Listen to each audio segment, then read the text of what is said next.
famously hopped. If you've ever been to a Palmetto Citizens Federal Credit Union, you know there's something different about the people who work there. They're the type of people who mail a wallet they found on the street back to the owner, who always share their fries, who say bless you when you sneeze, even if it's like 5 sneezes in a row, who get just as excited when something good happens to you as if it happened to them. You know what? Maybe you should just stop by sometime and see for yourself. Palmetto Citizens. Feel the love. Federally insured by NCUA.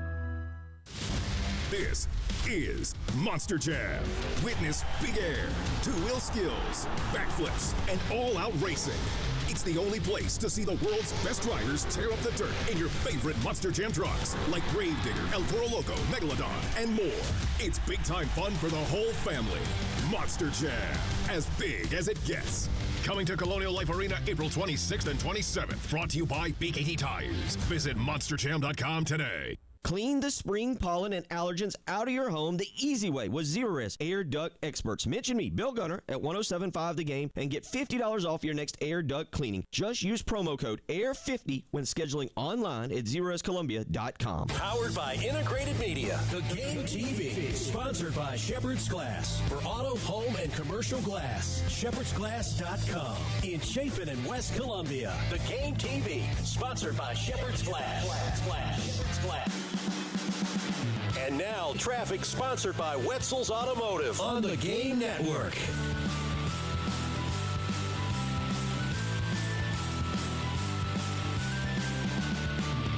Let's take a look at your traffic and weather one more time for your ride in from the Wetzel's Automotive Traffic Center. A couple accidents to report, one at Fair Road and Pisgah Church Road, another on I-20 eastbound after Highway 1, I-20 eastbound at Bush River, and I-20 westbound at 277. And one more at Old Farm Road and Highway 1. High today, going to get up to 86 with some clouds. Tomorrow, some afternoon thunderstorms with a high of 82. That's traffic and weather on the early game.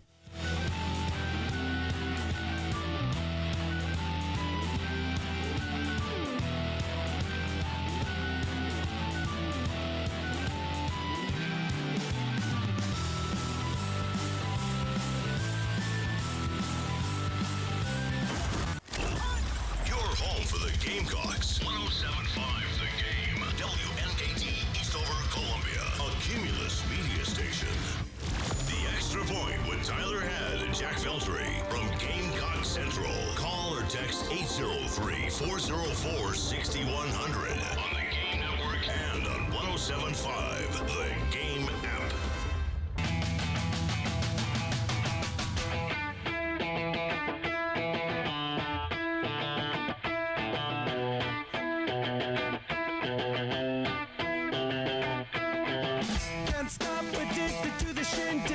Chop, chop, it says I'm gonna win big. Choose not to life of imitation. Distant closer to the reservation. 9 o'clock on your Tuesday afternoon. It's Tuesday morning here. Welcome in. It is the Extra Point. Tyler Head along with you. Jalen Tart will be here with me in just a moment as he's going to be filling in for Jack over the next couple days as our guy Jack Veltri heading down to Sunshine State in Florida to escape the chaos that has been this spring sports calendar. Of course, Jack really goes back through all the way to football season because Jack covers football, he covers men's basketball, and he covers baseball. And I guess the benefit of having a baseball team that has not been great overall this year is that, if you want to take a couple days off, that's not that big of a deal, though they did finally win their first series of the season against a Power 4 opponent this past weekend against Ole Miss. And, hey, we'll see if they can go on the road this weekend to Kentucky and maybe kind of turn things around a little bit. I don't think many people are holding their breath on that kind of thing happening. But, hey, Coach Maneri is obviously a coach that has teams that have gotten better as the season's gone along. And we'll see if the baseball team can go out there this weekend and continue to move things in the right direction. It is 9 o'clock, though, and before we dive into anything, as we've got a lot to talk about when it comes to Gamecock football as we transition away from the spring game on Friday into the offseason discussion, kind of managing the roster as well. We do, though, first have to kick things off with our Sandstorm Pick-Me-Up. Time to get hyped. Here's your 9 a.m. Sandstorm. Sponsored by George Sink Injury Lawyers. Just call all nines.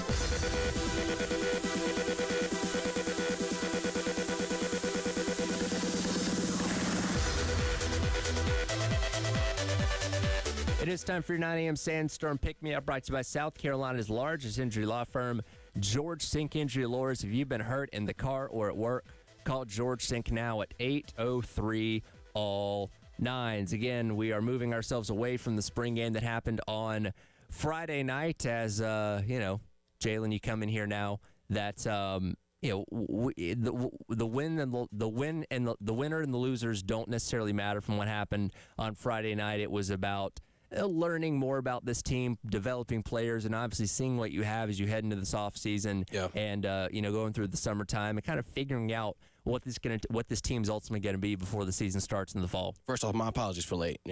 Traffic is very heavy. It's a little different coming in at 9, right? Typically, yes. Columbia traffic at 8 o'clock, 9 o'clock is typically bad. It took me 35 minutes to get here today, and it usually takes about between 20 and 25. So, coming in here a little bit earlier on in the morning, it's a little different. I love the haircut, by the way. Thank you. I appreciate You're welcome. that. Yeah, but back to your question. I did like what I saw on Friday, knowing that we didn't really see much.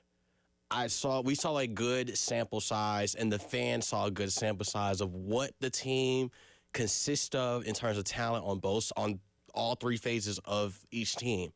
I think a lot of people are very high on what Cutter Woods can really do, but kind of like what we were talking about last week with basketball, I'm not really sure or putting my eggs in one basket on Cutter Woods yet. We have to really see him in a live game against another opponent, but I like what I saw. A lot of, people moving in terms of transferring as of lately, but in terms of the game, I thought it was really cool. Just seeing bits and pieces of it last weekend. And the hope is that you don't have to see Cutter Woods play any meaningful snaps this year. You hope that Eleanor Severs is healthy and we don't have to dip into the depth at quarterback or anything like that. But you did see good things out of him, some things out of Aaron Oland. Obviously, Luke Doty went out there and played a really good game as well. But we always have to keep in mind that is such a small piece. Like, spring football is a month long. There are multiple scrimmages. We get to see one. So that is our 2-ish hour sample size of an entire spring's worth of practice. So not everything that happened on Friday is the end-all, be-all. And obviously the coach is in the middle of doing their post-spring analysis interviews with these guys where they kind of let them know where they stand and let them know kind of what their prospects for this fall are going to be as the season gets a little bit closer. And I want to play a little cut from Coach Beamer yesterday, who was at the Welcome Home event up in Florence, as he talked about those now ongoing end of spring meetings with his players. 1 second here. There we go. I did 27 of them on Friday before the spring game. I did 33 today, and then I've got I think 20 some tomorrow, and then I'll wrap up on Friday. They've been good. I wouldn't say any major surprises. They've all been pretty solid, I guess.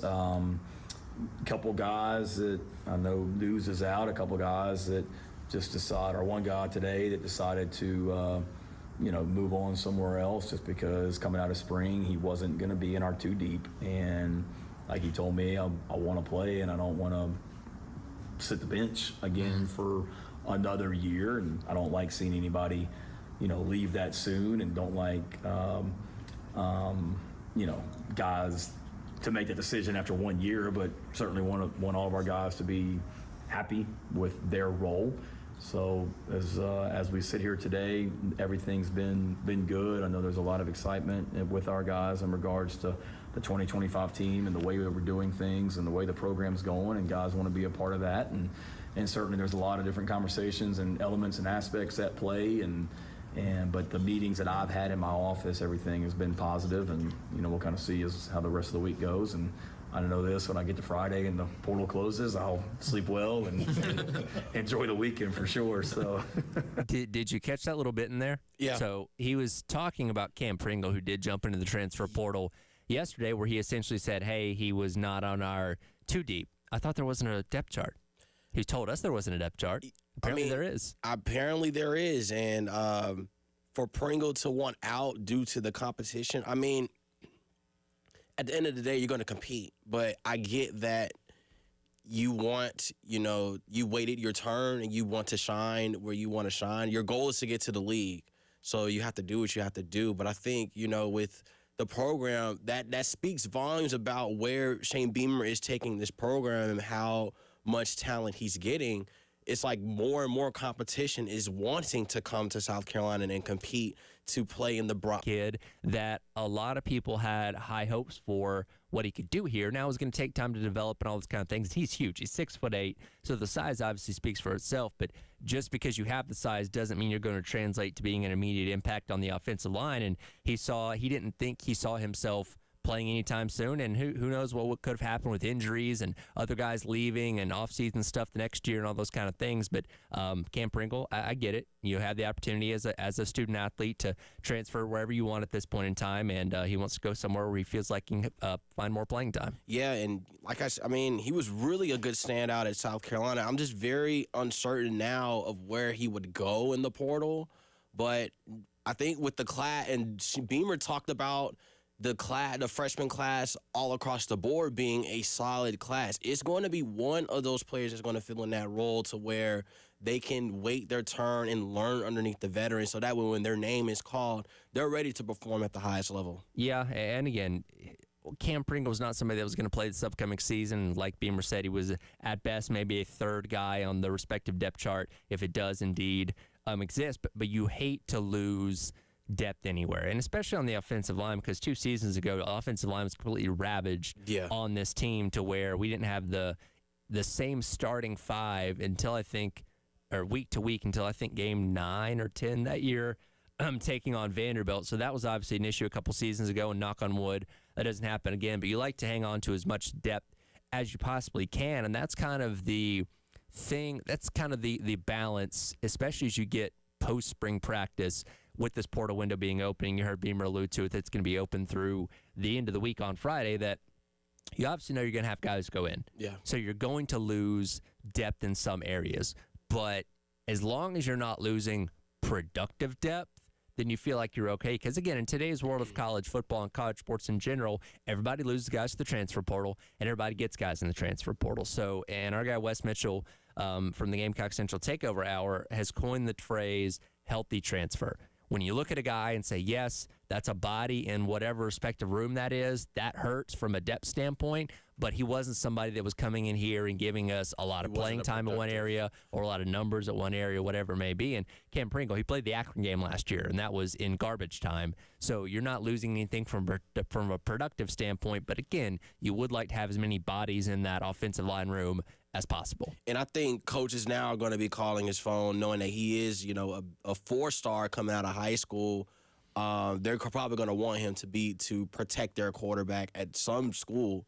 So best of luck to him. He's going to get his opportunity somewhere. Just from the fact that he's 6'8". He's huge. He's a freaking size. And somebody's going to look at that and say, yes, please come here. And look, every coaching staff will look at a player that didn't make it at one place and say, well, if we get our hands on him, if he comes into our system, if we develop him, he's going to end up being a player. And we'll have to see what happens. Obviously, you hope that some point down the line you say, wow, look, Cam Pringle is a first-round draft pick, in 2 to 3 years. Well, why couldn't we get that here at South Carolina? You hope that doesn't happen. But, again, that's just kind of the nature of the transfer portal. Guys are going to come and go, especially if they don't feel like they have a pathway onto the field anytime soon. Would you be surprised if he stayed in state? Would go like if he SC State? I don't even know if you go down to SC State, maybe like Coastal Carolina. Coastal?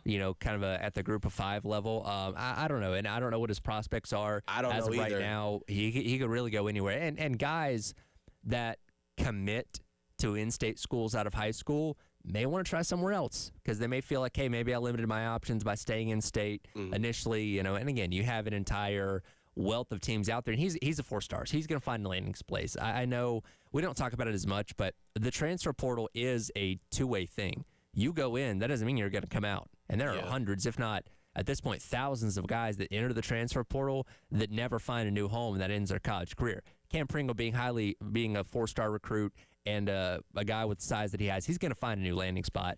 I would think would maybe start. Group of 5, or maybe he finds himself landing at another Power 4 school that he thinks he can find his way onto the field quicker. And wherever he goes, yes, like you said, I think he has the ability to start, and he will make an immediate impact wherever he goes. I'm just very interested to see where exactly is he going to go, who is going to be calling his phone in the next probably today. And we'll see on the flip side of things if South Carolina addresses that loss of depth in the portal themselves. Again, you can go in to portal shopping with a desire, but it doesn't mean you're going to get it. And it's not just about, and Beamer's talked about this, it's not just about adding a body to the room. You want to add somebody that you know or think you know that if you have to call their number and put them in a game, they're going to be productive. And again, there's no guarantee, so we'll see if they address that area with their own portal shopping here soon. We shall see, and I hope that it works out for both parties. Want to jump back to some stuff that happened post-spring game. Dylan Stewart and Lenora Sellers talking about how much their life has changed in the past year since becoming superstars in college football, and how important it is to have a good quarterback and edge combination for a team like South Carolina. That's coming up next. It is the Extra Point Tyler Head, Jalen Tart filling in for Jack Feltry over the next couple days here on your Tuesday on The Game. 107.5 The Game in Columbia, 100.5 The Game in Florence, and 100.3 The Game in Myrtle Beach. The Game Network, powered by Integrated Media. The Game TV, sponsored by Shepherd's Glass. For auto, home, and commercial glass, shepherdsglass.com. In Chapin and West Columbia, The Game TV, sponsored by Shepherd's Glass. Shepherd's Glass. 107.5 The Game, broadcasting live from the Herndon Chevy Studios. You can save up to $20,000 on new Silverados. Stop by or shop online today and see how Herndon Chevy makes you smile. Together, let's drive. Tyler Head for our friends over at Twin Peaks down in the Vista. The month of April and on into May are truly some of the busiest sports times of the entire year. We've got NBA playoffs underway, NHL playoffs underway as well. And coming up at the end of the week, you have the NFL Draft. And Twin Peaks is on the clock. You can catch all of the NFL Draft action at the Ultimate Sports Lodge with round 1 kicking off on Thursday night at 8 o'clock and running through the weekend with the other rounds. You can catch every single pick hanging out at Twin Peaks with TVs as far as the eye can see. Tons and tons of delicious food. And, of course, do not forget about those 29-degree draft beers. They literally have a thermometer in store showing you how cold the beers on draft are, so you make sure you can get the exact temperature for your pour when you're over there at Twin Peaks. All that and so much more with our friends at Twin Peaks right down the street here in the Vista.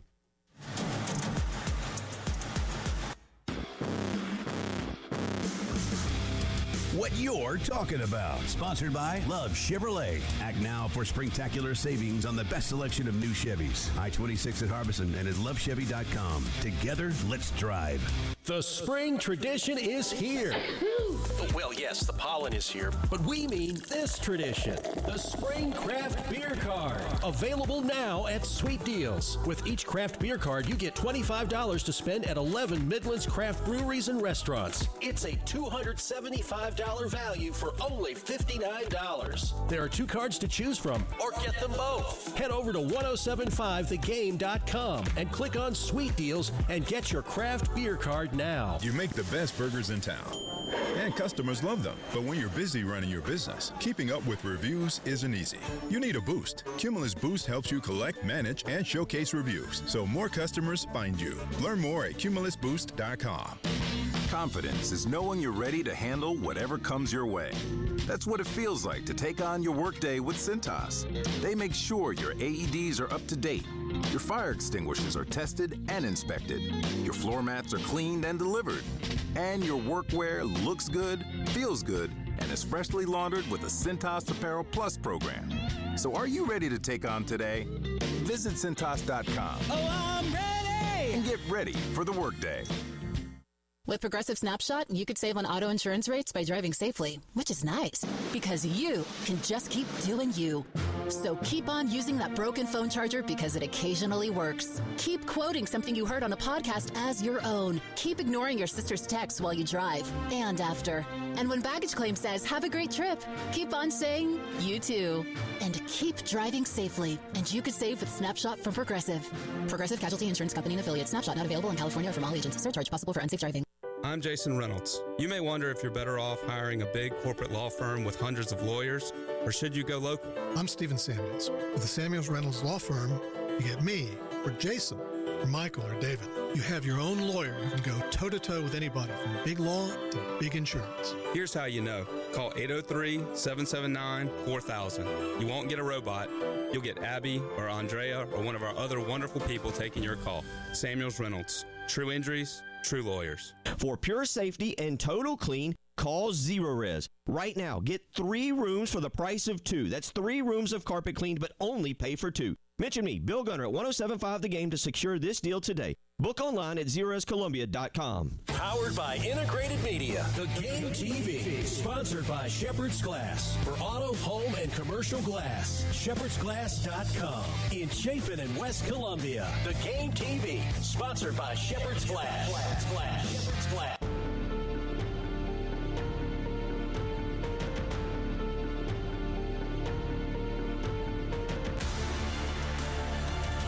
Extra Point with Tyler Head and Jack Veltri from Gamecock Central on the Game Network and the 107.5 The Game app. It's just crazy. Just going in public. Like you said, people asking for pictures and stuff. Just everybody knows you. Can't really go into public without being like recognized now. So I mean, it's crazy. It's fun. It's cool. Yeah, what he said, I agree. Same thing. Welcome back in. It is the Extra Point. Tyler Head and Jalen Tart hanging out with you on your Tuesday. Here on the Game, that was the North. Both their lives have changed just in the past calendar year alone as they've emerged as being big stars in college football, particularly here at South Carolina. I think it's interesting because Dylan Stewart was 5 stars, so he already comes in with lofty expectations. A true freshman, lived up to that. Lenore Sellers, big-time prospect here in the state. Obviously, we saw flashes of his potential in 2023 when he came in garbage time. When Lenore Seller, or after Spencer Rattler in some of those games that ended up being, blowouts, but there's no guarantee that's going to translate to having a successful overall season, and he certainly did that. So you go into this upcoming season with 2 of the, I want to say they are the biggest stars in college football, but 2 of the more notable names around the country at their particular positions.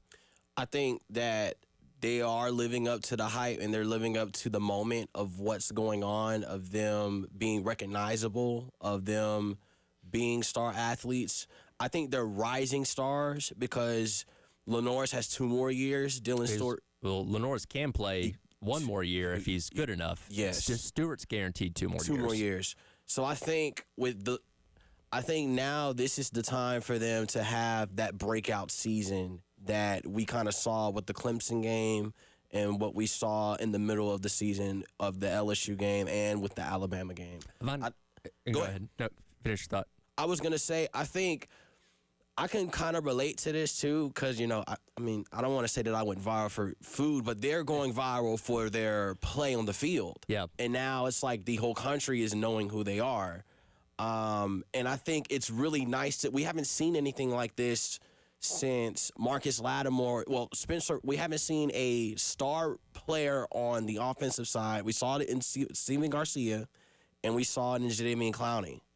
And look what they did. And I don't think Garcia was he wasn't national. He wasn't national, but I think he was just that type of player where he can keep you in the games and no one really knew who he was. Yeah. On the flip side, you got Lenoris, and everybody knows who he is. Yeah, and Lenore Sellers is on the short list for the Heisman Trophy. Yeah. If he has a good enough season, he could be a high draft pick this upcoming year. There's a lot of hype surrounding Lenore Sellers, and that's something that's very rare in South Carolina quarterbacks. Again, Spencer Rattler was the highest drafted South Carolina quarterback ever, a season ago, and that kind of speaks volumes to it's not that it's been poor quarterback play, but they've never really had a superstar playing quarterback here. Lenore Sellers is one of those guys and has the potential to have an even bigger year this upcoming year. Then Dylan Stewart on the other side of things is just a freak coming off the edge that certainly lived up to his hype in year number one, is only going to continue to get better this year and hopefully next year as well. And I was driving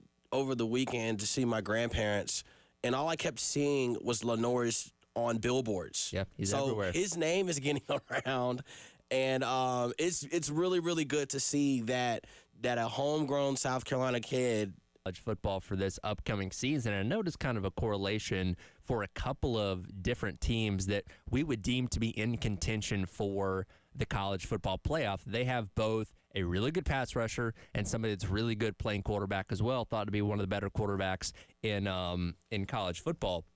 Dylan Stewart came in as the highest ranked pass rusher according to this article. And of course you have Lenore Sellers on the other side of things playing quarterback. TJ Parker from Clemson comes in at number 2. You of course have Cade Klubnik on the other side playing quarterback at Clemson. Colin Simmons at number 3 from Texas. Now, Arch Manning is unproven completely at the college level, but his upside is extremely high. He is believed to be one of the best quarterbacks in college football this upcoming season, and we'll see if he can certainly live up to that hype. A little farther down the list, of course, you lose Abdul Carter, but Dennis Sutton from Penn State, somebody else that can really get after the passer as well.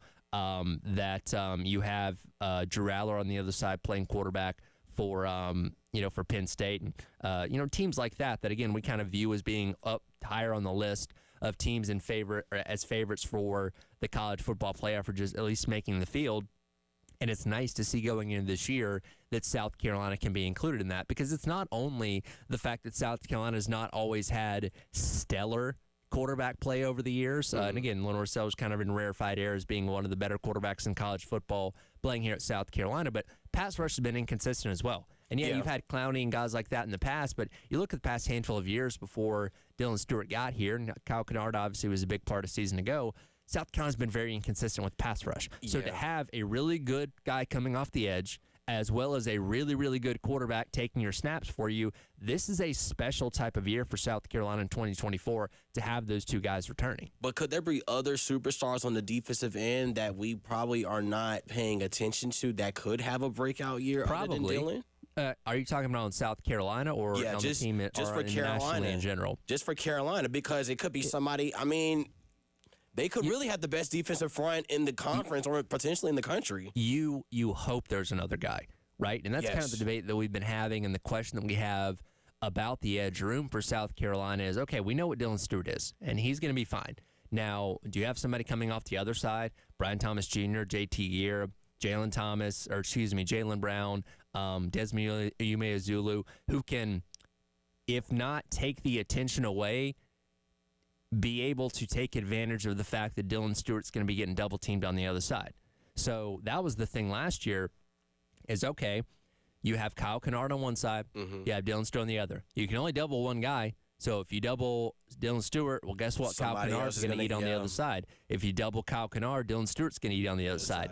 You want to be in a position where teams are going to have to face that pick your poison, essentially, once again. No guarantee. We've seen good things out of Brian Thomas Jr., JT Gear looked good in the spring game. Again, that's just the spring game.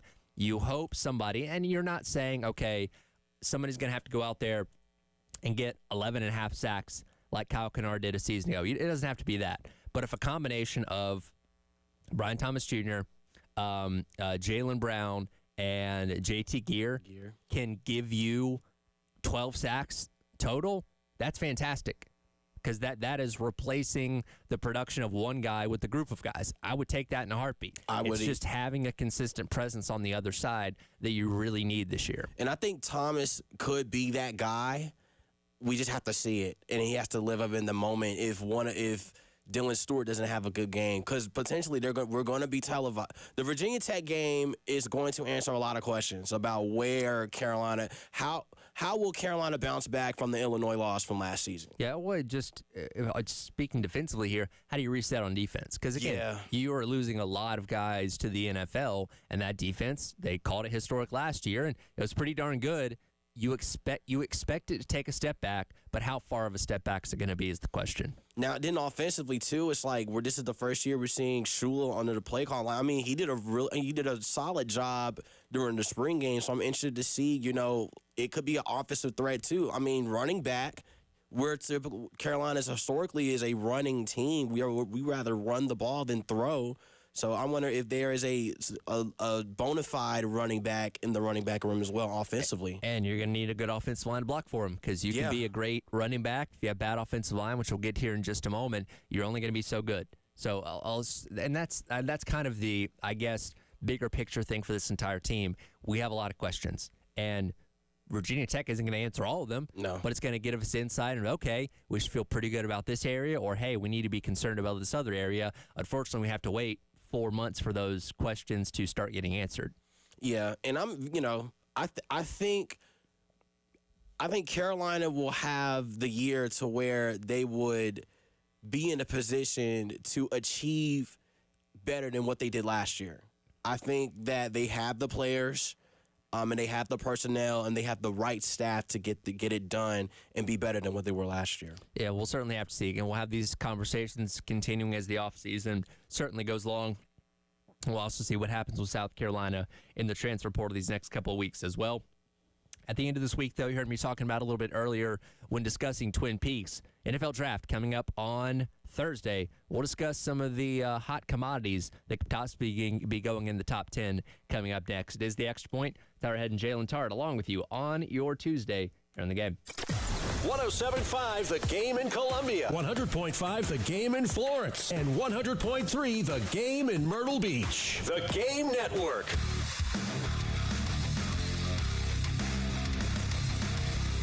Everybody loves streaming till you have to pay for it. Just download the 107.5 The Game app and stream us for free. Powered by Integrated Media, The Game TV. Sponsored by Shepherd's Glass. For auto, home, and commercial glass, shepherdsglass.com. In Chapin and West Columbia, The Game TV. Sponsored by Shepherd's Glass. Shepherd's Glass. You've been talking about it for years. This year, do it. I'm Eddie Springer of Treycow Builders, talking about remodeling your kitchen, bedroom, bathroom, or whole house. At Treycow, we know the hardest part of remodeling is just getting started. But with us, it's easy. We'll guide you through the process, then deliver first-class work quickly, cleanly, and affordably.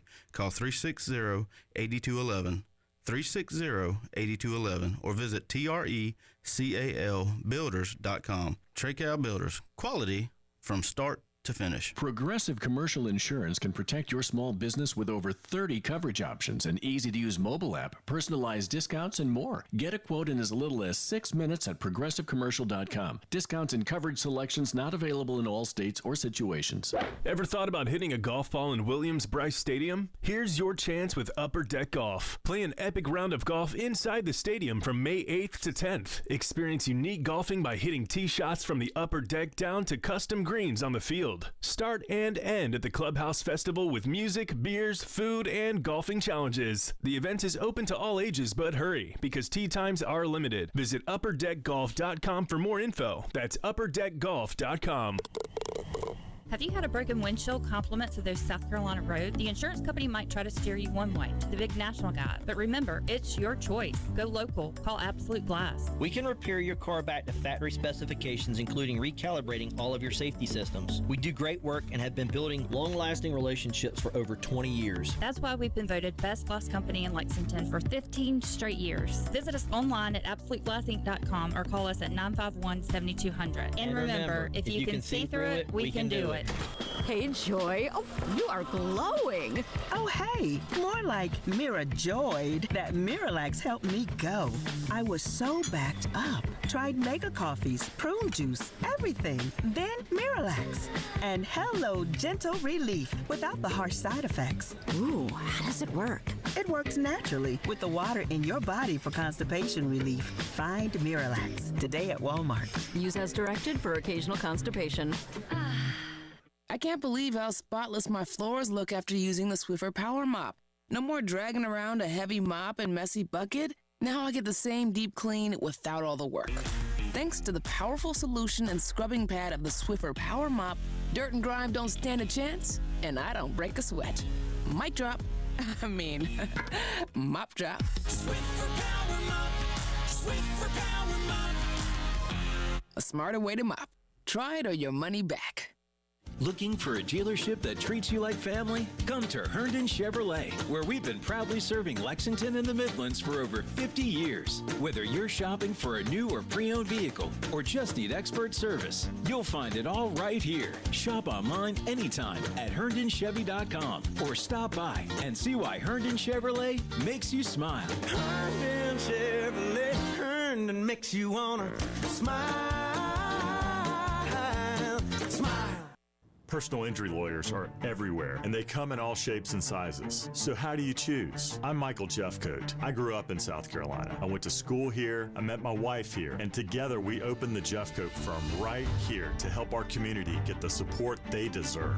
Over the last 25 years, we've won millions of dollars for injured accident victims right here in our home state. We believe that local is better. And you deserve better. Responsible attorney is Michael Jeffcoat, 1333 Main Street, Columbia. For pure safety and total clean, call Zerorez. Right now, get 3 rooms for the price of 2. That's 3 rooms of carpet cleaned, but only pay for 2. Mention me, Bill Gunner, at 1075 The Game to secure this deal today. Book online at ZerorezColumbia.com.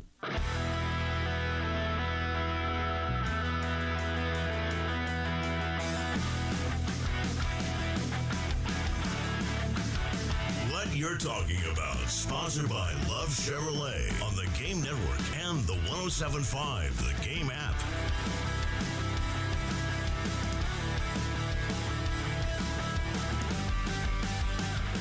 Welcome back in. It is the Extra Point. Tyra Ed and Jalen Tara hanging out with you on your Tuesday here on the Game. Reminder, Gamecock baseball in action tonight as they take on North Florida. First pitch at 6:30. Pre-game coverage starting at 6:15 on the Game here in Columbia, and 100.3 The Game out in Myrtle Beach. We are just 2 days away from the NFL draft for 2025. If you've been watching ESPN at all the past weekend, they have a little countdown to the draft clock that's been going in the bottom left-hand corner, and they've been putting up player analysis and all that kind of stuff, team needs and stuff at the bottom. So they are locked and loaded and ready for this to happen here in a couple days. I feel like this has been the longest wait for a draft ever, because I feel like we've been talking about the same combination of a handful of guys between Shedeur Sanders, Travis Hunter, Cam Ward in there, Abdul Carter, and Ashton Genty to some form or fashion pretty much since the NFL season ended. And I don't remember a year past where it's been that few amount of guys that have gotten so many headlines leading up to the draft. I've never seen anything like this either. I don't feel like it's long. I just think that from when college football season ends in January up until April, that's kind of like a really long stretch because you're in winter going into spring. But I'm excited. This draft kind of snuck up on me in a sense because it felt like February that we were like, okay, we're 2 months away now. Blink of an eye, we're here. Yeah. I'm very interested to see what is going to be played out. I'm interested to see how high Shedeur is going to go. It's been talked that he could go to New Orleans, and it's been talked that he could not be drafted in the first round. He's kind of the wild card, right? Yeah. Because he could go as high as Cleveland or the Giants with one of the first couple picks, or he could fall down to the bottom of the draft and not the bottom of the first round to a place like Pittsburgh or something like that. And any possibility exists. Again, this is not the best year for quarterbacks overall. I think it's pretty open and shut that Cam Ward's going to be the number 1 pick going to the Titans unless a trade or something crazy happens. But the anticipation is that Shedeur Sanders is going to be number 2 off the board. And the thing about him overall, what's that? Number 2 overall? No, number 2 quarterback. Okay. Yeah, number 2 quarterback off the board. That's kind of, I know there's been some hype around Jackson Dart here as of late, but I still think Shedeur Sanders will be number 2 off the board, but I don't know if he's anybody's day 1 guy. You know what I mean? So he needs to go to a situation where he can potentially sit and learn, which that's always my preferred method with quarterbacks. And I get it. Some teams are just in situations where they can't do that, but throwing a guy, especially on a bad team, when you take them high, you're a bad team, throwing them to the Wolves in game number 1 and, saying, hey, go out there and figure it out. That's not my preferred way to do it. Again, some teams have to do it that way, but if Shedeur Sanders can go and sit behind somebody and learn, I think that will benefit him the most. I think him going to New York would benefit that point. But New York really shouldn't pass up on somebody like Abdul Carter. Exactly, yeah. Because you have Russell Wilson that's guaranteed to start, and then you have Jameis Winston who will be the guaranteed backup. So defensively, yes, that could work. I think Cleveland would be the best option. They don't have a quarterback. They lost all their hope and dreams in Deshaun Watson. And I think making up for that is getting Shedeur. But again, I think Shedeur has proven in college football that he does deserve to start. You got thrown in a situation with Jackson State where we all thought that that wasn't going to be anything with Deion Sanders. They went to the Celebration Bowl not once but twice.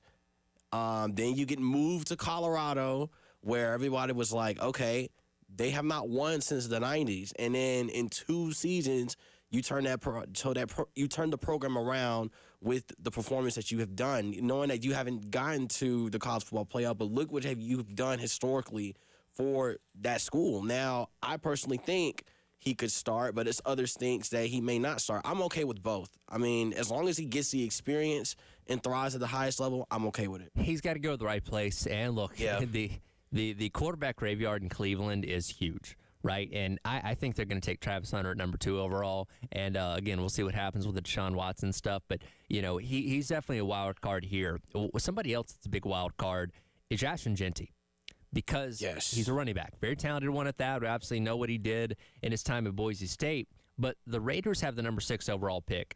And their GM, John Spytek, was basically alluding to the other day that, in this article by ESPN, that he's not afraid to take Ashton Jeanty at number 6, which he'll be available then.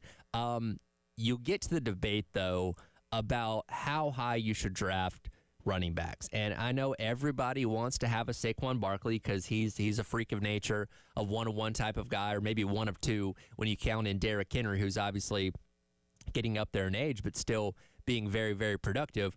But those 2 guys are kind of the exception to the rule. More often than not, you should not draft running backs that high because their value in today's world of the NFL has been diminished quite a bit. Yes, and Raiders' depth is not looking good in the running back room. Raheem Mostert is their starter. So if they get Ashton Jeanty, they need a running back. Yeah. I don't doubt that. But do you really want to, especially for a team like the Raiders, who have a lot of areas to address, right? Do you really want to spend that pick at number 6 on Ashton Jeanty? Yes, because you have Geno Smith, who is a solid quarterback. You have Brock Bowers, who's coming off of a really good year. And then defensively, Max Crosby. I mean, if you keep him healthy, they could be. But they need a lot more help. They need a lot of help around that team. But I think offensively, they'll be set if they get Ashton Jeanty. My thing with Ashton Jeanty is, and again, he was a lot of fun to watch at Boise State, but he does not have prolonged, proven production on a week-in, week-out basis against some of the best teams. Now, yeah, he ran well against Oregon early on in the season, put up 100-something yards against Penn State in the bowl game, but besides that, he was mainly running against Group of 5 competition.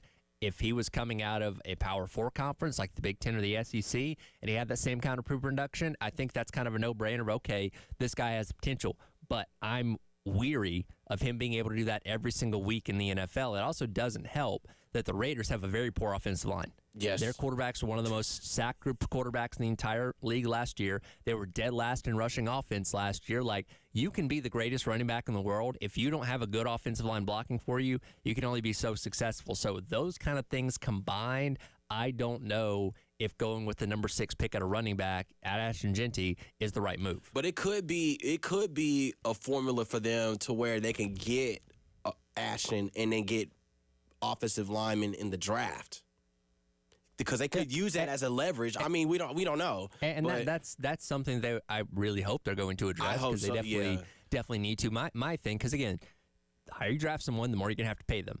And again, running backs in the NFL, shelf life is really short. Most teams kind of go back by committee right now. In fact, besides Saquon Barkley, the only other quarterback in the past 8 years to be drafted in the top 6 was Leonard Fournette at number 4 back in 2017. And obviously his career ended up not being as great as people thought it was going to be. So you're taking a big risk by taking a running back that high. And again, Ashton Jeanty was very special at Boise State. I don't know if that's going to completely translate over to the NFL or not. I think you just got to give it a year, and we can come back and evaluate to see, okay, is he really that bona fide to be a top 6 pick now? But if you don't know, are you going to take the risk? That's the question. Because again, that's a high pick, number 6. That is your first, and I don't believe the Raiders have any other choices in the first round. So you're potentially letting a lot of talent go by the wayside in that first round by not picking them at other areas that you certainly need if you do decide to go with Ashton Jeanty at that spot. Now I'm looking at the LA Times, and they have Eamon Warry going to Tampa Bay. Right. And I personally think that would be really solid for him to go there. Yeah, and look, he's going to be a first rounder. I think what he did at the NFL Combine solidified himself in that way. And again, he's going to probably go mid to late in the first round. But he's going to get first round money, and that's certainly going to be great to see, and another great selling point for South Carolina here. Now, the shirt I got on, I'm a diehard Colts fan. We're predicted to get Eric Green from Marshall, defensive end. Don't know who he is. I preferably want someone from the offensive line as a Colts fan, knowing that our offensive line is kind of diminishing now. But I don't know. We're sitting at 14. That's really odd from how we performed last year, but it's okay. I'm looking forward to what we do, and that's all I have to say about that. Yeah, and we'll see. Again, coming up on Thursday night, first round of the NFL draft, rounds 2 and 3 on Friday, and then the rest of the things happening on Saturday, as well as hopefully we're going to hear a lot of South Carolina Gamecocks get their name called this upcoming weekend. We'll come back and wrap up today's edition of The Extra Point. WrestleMania 41 on Saturday and Sunday, out in Las Vegas. Delivered a lot of headlines. We'll dive into those coming up next. Here, Tyler Head and Jalen Tart on your Tuesday on The Game. 107.5 The Game in Columbia, 100.5 The Game in Florence, and 100.3 The Game in Myrtle Beach. The Game Network. Listen to Gamecocks baseball on The Game. And if a Gamecocks batter hits a grand slam, you could win cash. You could win cash. You could win cash. You could win cash in the Palmetto Citizens Federal Credit Union Grand Slam giveaway. Go to 1075thegame.com and register. Brought to you by Palmetto Citizens Federal Credit Union and The Game.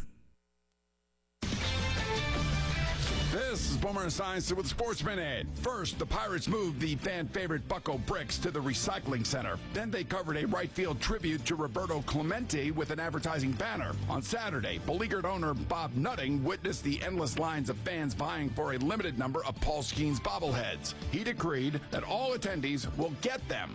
Thanks for Nutting. I'm Boomer Esiason.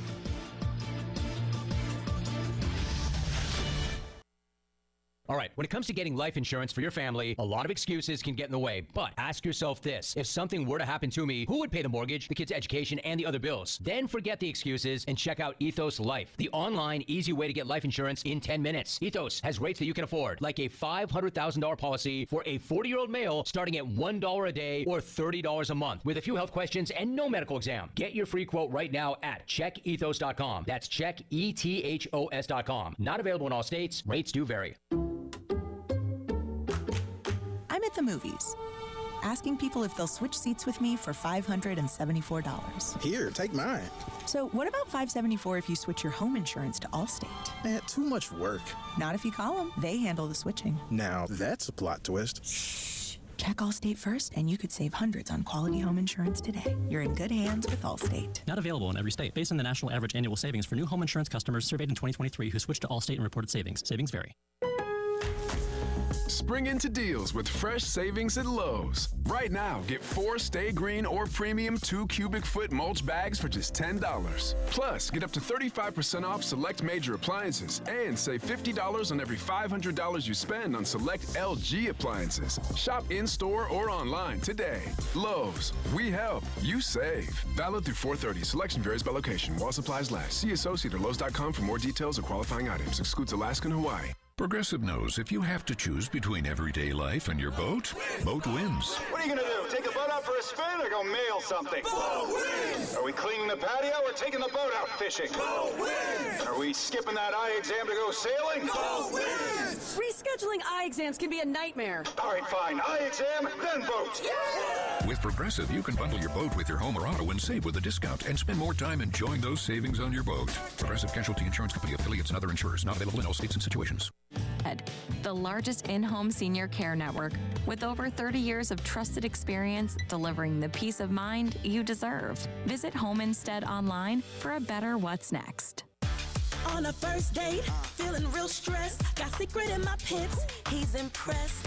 Leaning close for that first kiss. He smells like stress, I smell like bliss. Secret clinical, stay fresher under pressure. Secret anti-perspirant, come on. Secret every day, keeps that sweat away. Secret every day, keeps that smell away. Secret every day, keeps that sweat away. Secret every day, keeps that smell away. Secret clinical, stay fresher under pressure.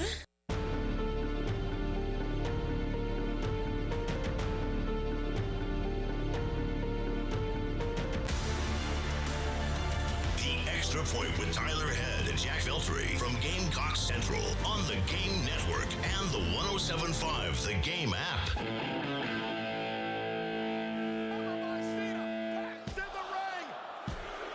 John Cena has set the record.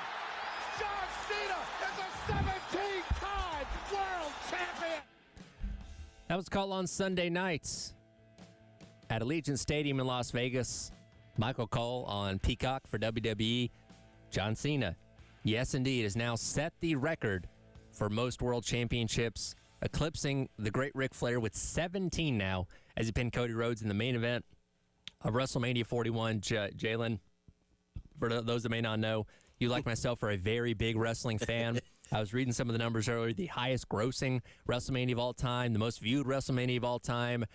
I think WWE got what they wanted out of the weekend, and of course the biggest headline being John Cena winning his 17th. I think WrestleMania, I think the triple threat match was really good, and the John Cena match was what glued the show together. Watching it and analyzing it, it was some spots where it kind of dipped, where it wasn't really as entertaining. The matches and the entrances were really solid, but just captivating the audience and watching the show, it kind of had its ups and downs. But I really did like the triple threat match. I liked the John Cena match. I think Travis, for those that did not watch, we will do our best to not spoil as much. But Travis Scott coming was interesting. I was really hoping for The Rock to come out, and he didn't. I still... and we've not been told anything, I still don't get why it's Travis Scott. You know what I mean? Him coming out with The Rock at Elimination Chamber didn't make sense then. Him being the only one to come out. That didn't make any sense. Here's the thing. Like, last year's main event was so fun because you had that 5-minute segment where Solo Sikoa comes out, John Cena comes out, The Rock comes out, Seth Rollins comes out, and The Undertaker comes out. Just chaos all over the place. And you kind of expected the same thing here. And it was just Travis Scott. And it was odd. You know what I mean? Because if you've been watching wrestling as long as we have, we kind of know how things go, right? You kind of know the rhythm and the flow of these kind of things and kind of know what to expect a lot of the time. And I don't know, Saturday, besides Triple Threat, most of Saturday's matches just felt, they were good, but nothing was like, oh my God, wow. But then on Sunday, most of the matches on Sunday were like, oh my God, wow. And the main event was like, it was good, but it wasn't elite. I was Saturday, other than the triple threat, the Jacob Fatu and LA Knight, them two in the ring were really, really, really good. Knowing that Fatu won the belt, I think that the right man won, but that match was really, really good. The Charlotte match, I get Charlotte losing, but it just wasn't, it didn't grab me. But I understand that. But night 2, yes. All the matches were really good. Yeah. All the matches were good. And is this going to go down as the greatest WrestleMania of all time? No. Probably not. I think it's solid. No. Again, we're still, not every premium live event can be a home run. I thought I'd give it, I don't know, I'd say like a B+, probably. If I had to rank this out of 10, a 6. Really? Okay. It's a little bit lower. Just because of Saturday. I just couldn't. But it just didn't feel strong. I did think the main event on Saturday was really, really good. Yes. So I think that does a lot of heavy lifting there. Now, Raw last night, that was insane. I don't know if you watched it. Yeah, I did. I've never seen anything like that. Yeah, and the Raw after WrestleMania typically is really, really good. Yes. I thought we did a pretty good show last night. I thought so too. I think. Oh God, I hate spoiling it for people that did not watch it. Look, in today's world, if you haven't seen it 12 hours Please later, go watch it. Then I think you're in line to be able to spoil it. I think where they're going now, I think this is the best time to be a wrestling fan with what's going on right now. And then they acquired AAA. I think that was a big addition for them to get the luchador talent to come, more luchador talent to come to WWE. And a lot of the returns from what we saw last night were really, really good as well, and great time as well. Yeah. It was a fun weekend overall. And again, now you see where it's going to go. I'm intrigued to follow John Cena's final year. Now that he has the belt, what does this mean? Does he really walk away as a champion, or does somebody get it in the meantime? Dirty Dom got me. I was very surprised that he won. Interested to see now, they're probably going to feud Balor to feud with Dirty Dom for the title for Backlash, but very, very interested to see where this is going to go heading into the end of the year. Yep, fun weekend overall, and we'll see what happens as it continues to evolve. Jalen, appreciate your time this morning. Thank you, back man. in here tomorrow as well. Yes, I will be back tomorrow. That'll do it for the Extra Point. Coming up next, Gamecock Club Hour presented by Krantz Cooling and Heating. Myself, Chris Clark, on your Tuesday on the Game.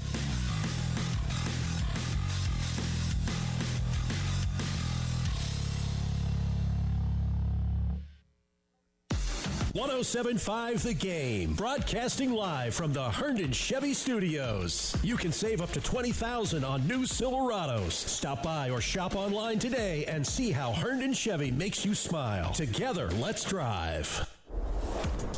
Tyler Head here for our friends over at Canty Foundation Specialist.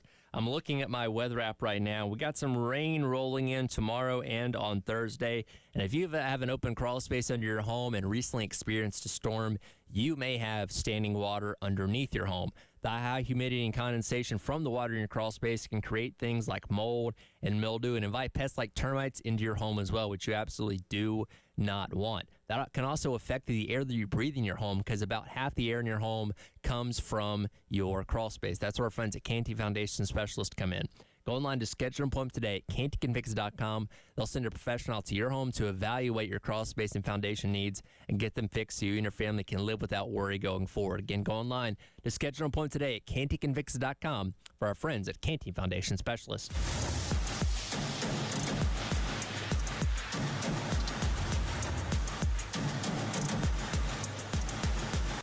Palmetto Citizens Federal Credit Union presents scenes from Palmetto Citizens job interviews. Tell me, Emily, what makes you the right fit for our vice president of Getting Pumped role? Well, I have 8 years of banking experience, and helping people get great rates makes me super excited. Oh, can you elaborate? Yeah, sometimes it's like a woo. Other times it's more of a no, yeah. Wow. Just wow. Palmetto Citizens. Feel the love. Federally insured by NCUA. 10 years ago, who could have predicted what the internet would bring? Streaming videos, voice assistants, smartphones, smart homes, work from home. But here we are, wondering what the next 10 years will bring. Whatever it brings, Lumos 100% fiber optic internet is ready with incredible speeds and reliability. So you can do more and be more than you ever thought possible on the internet built for the future. Plans start at $50 per month.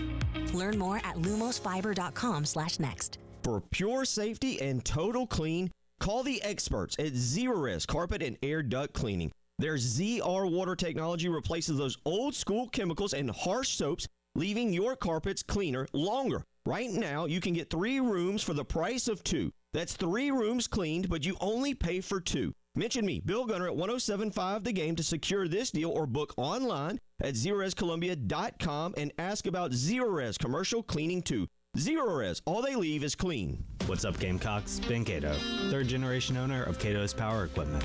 If you own a lawnmower, one of two things is probably true. Either you've been putting it through the ringer, mulching up leaves and pine straw all winter, or you haven't touched it in quite some time. Either way, Kato's can get it tuned up, repaired, and ready to work. Weeds are peeking their heads out of the ground, and warm temps mean grass is about to grow. Don't wait until our shop is full. Visit Kato's today and get your lawnmower and grass cutting tools ready to keep you cutting. Looking for a dealership that treats you like family? Come to Herndon Chevrolet, where we've been proudly serving Lexington and the Midlands for over 50 years. Whether you're shopping for a new or pre-owned vehicle or just need expert service, you'll find it all right here. Shop online anytime at HerndonChevy.com or stop by and see why Herndon Chevrolet makes you smile. Herndon Chevrolet, Herndon makes you wanna smile. Get ready, Columbia. Hop to Trot Beer Fest 2025 returns on April 26th at Columbia Craft on Green Street. Enjoy craft beers from top breweries, live music by the Sam and Aaliyah Band, and delicious eats from Parabellum Mobile Eats. Admission is free with tickets available for unlimited tastings. Dress in your best Derby attire for a shot at Columbia Craft swag and more. Join us for an unforgettable day of beer, music, and fun. Rain or shine. See you at Hop to Trot this Saturday at Columbia Craft, famously hopped. Your home for the Gamecocks. 107.5 The Game. WNKT Eastover, Columbia. A Cumulus media station.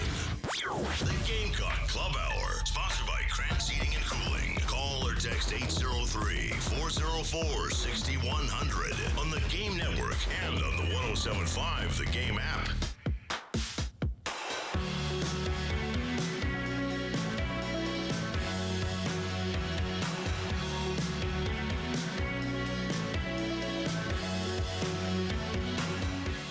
O'clock, welcome back in. It is the Gamecock Club Hour presented by Krantz Cooling and Heating. Tyler Head and Chris Clark along with you here on your Tuesday as we navigate our way towards the end of the month of April.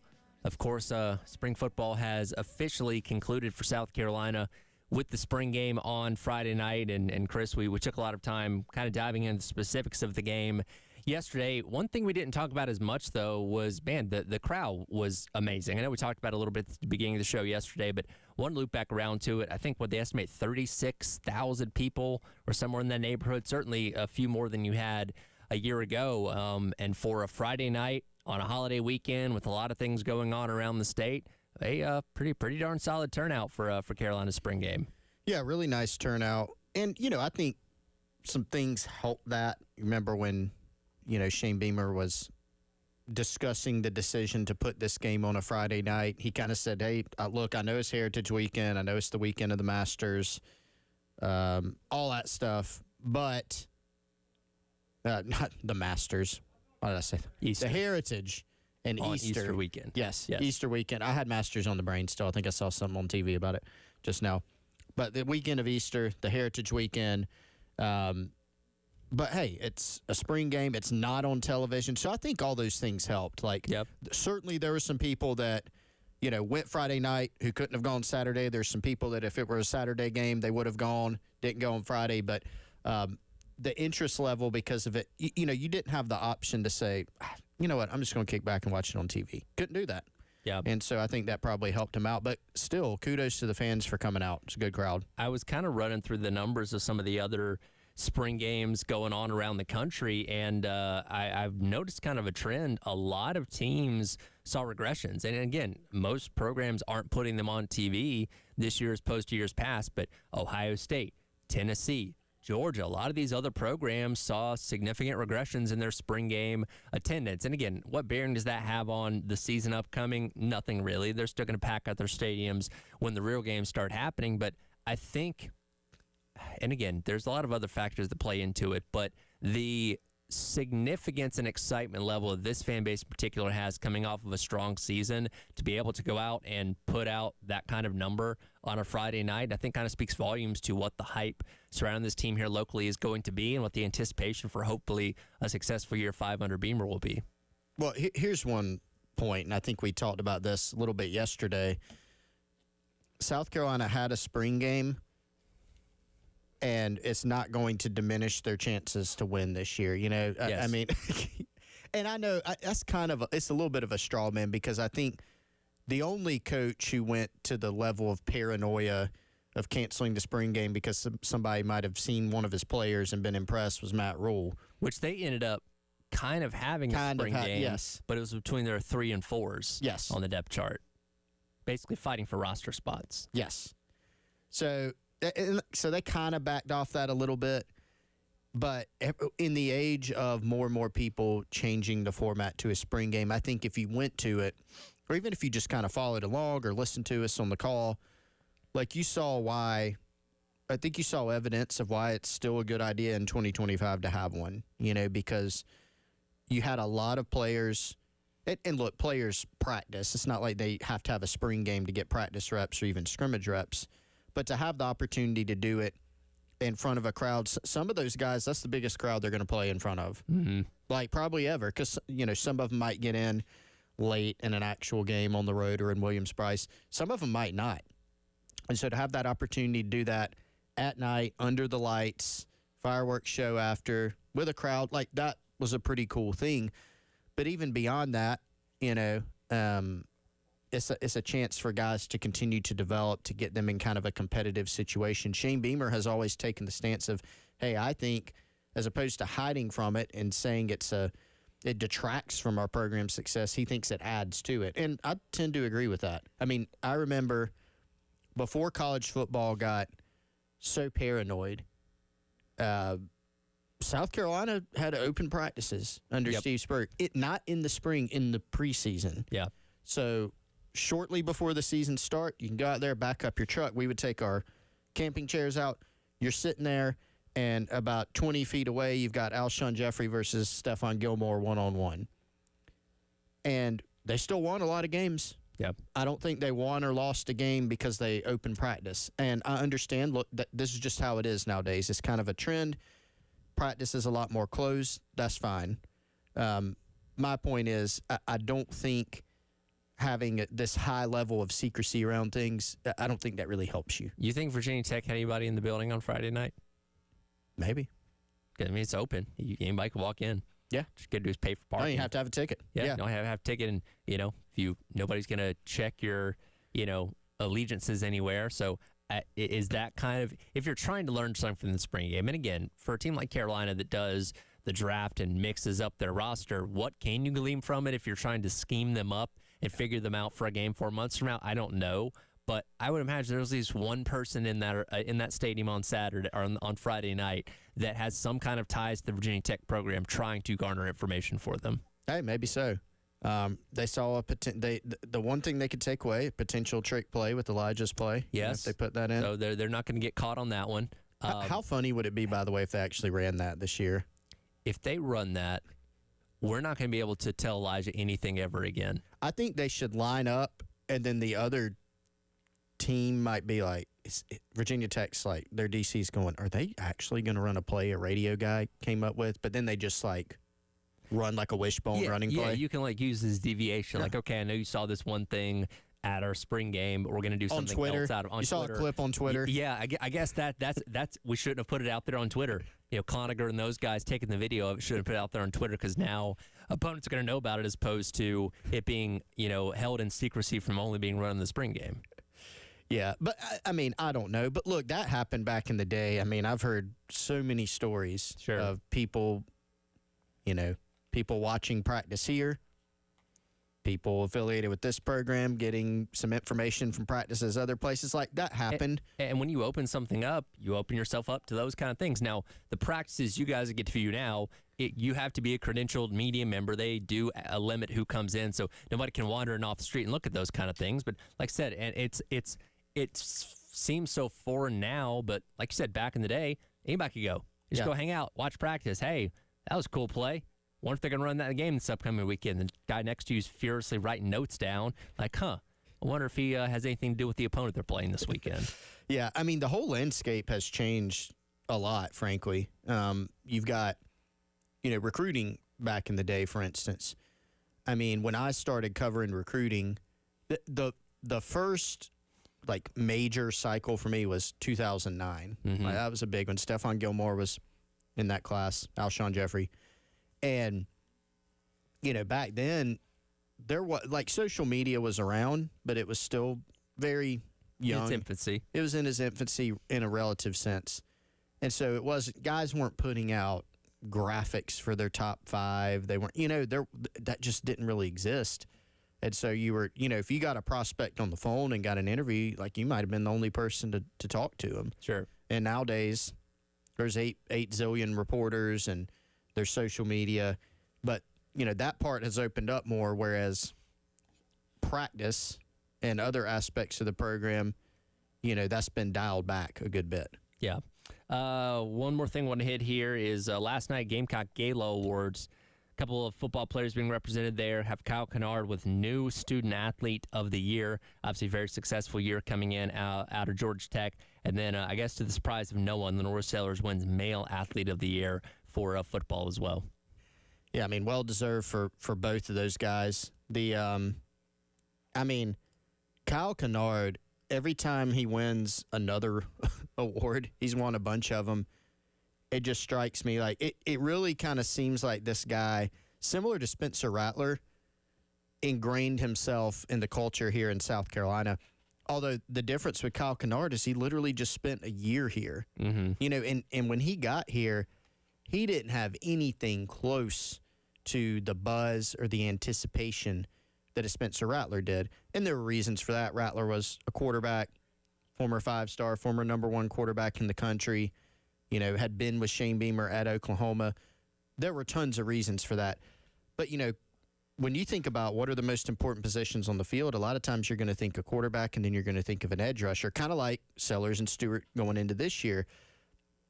There wasn't much buzz for Kyle Kennard. People, okay, looks like a good prospect, did some things at Georgia Tech. Oh, cool, Missouri and FSU both wanted him. Looks like a pretty good pickup. He comes in here, just wins the Nagurski Award, and I can't even count how many he's won. Yeah. And he's taken home a whole bunch of hardware, so well-deserved for him. You know, it seems like he views his time here kind of like Rattler does. It's not just like a stopover in his career. It seems he genuinely enjoyed it and, man, just did a lot for this team. Yeah, absolutely. And again, he was solid at Georgia Tech and 8 sacks on that season for them coming in that one game against Wake Forest. But yeah, nobody expected what he was going to end up becoming here at South Carolina. And again, Lenore Sailor speaks for himself. Obviously, breakout season, year #1 as a starter, and comes into this year being looked at as one of the better quarterbacks in college football.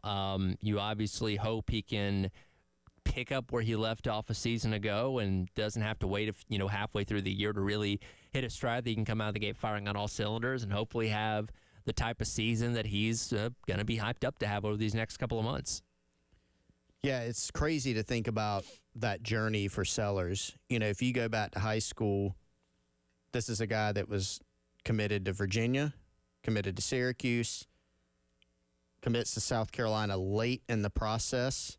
I mean, think of the fact that South Carolina didn't offer Sellers until late, you know? And that's crazy to think of now.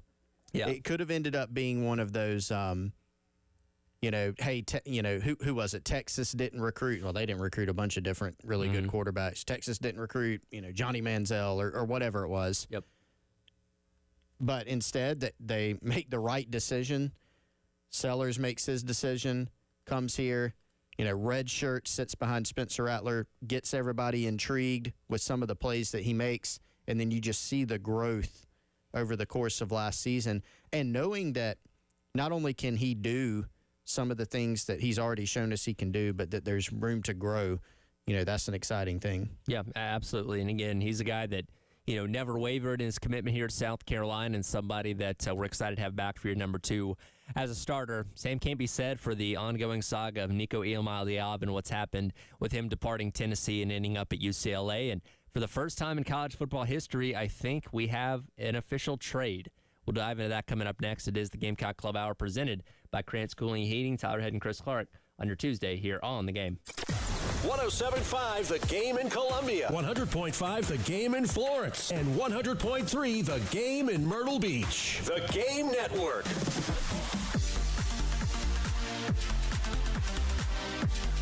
Paying for streaming?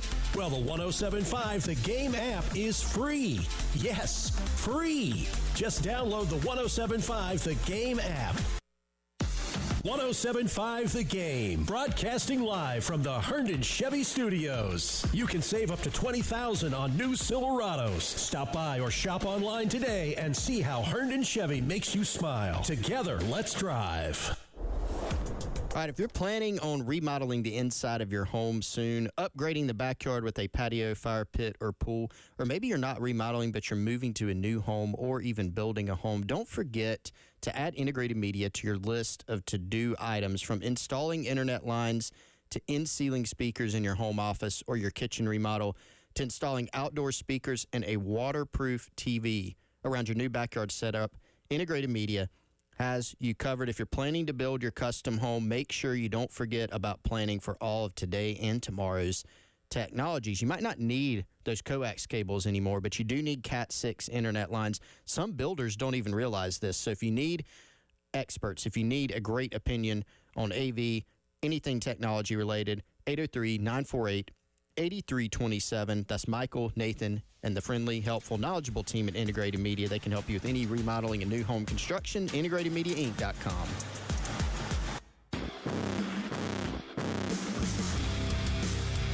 What you're talking about. Sponsored by Love Chevrolet, where the inventory's overflowing and the deals are in full bloom. I-26 at Harbison and at lovechevy.com. Together, let's drive. Many of you know that my inspiration for becoming an accident attorney was my brother Tim, who was rendered a quadriplegic at age 18.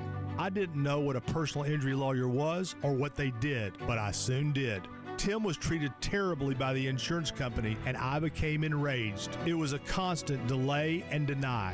I'm John Morgan of Morgan & Morgan. Tim later worked with me for 27 years. Last year, my hero died at age 65.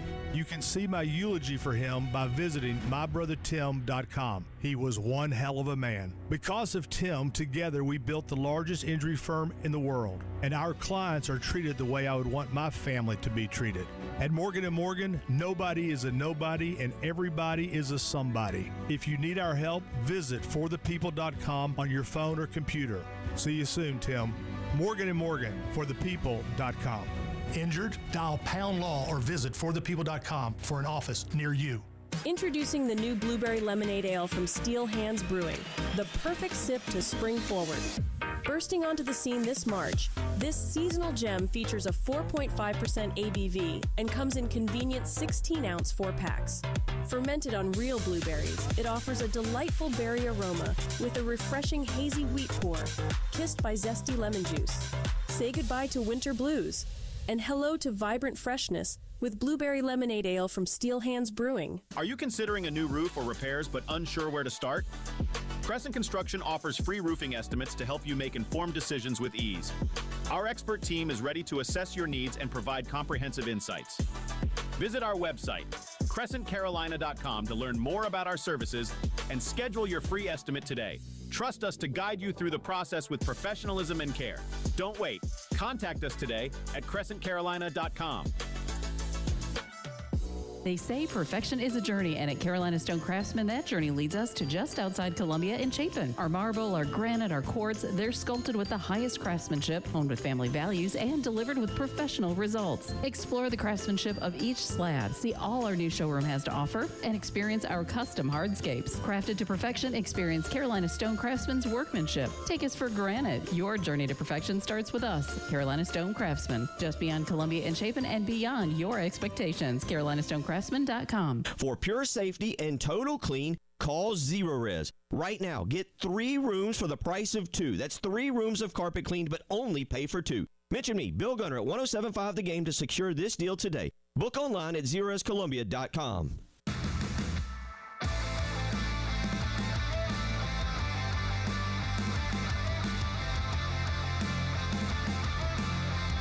The Gamecock Club Hour, sponsored by Krantz Heating and Cooling on the Game Network and on 107.5 The Game app.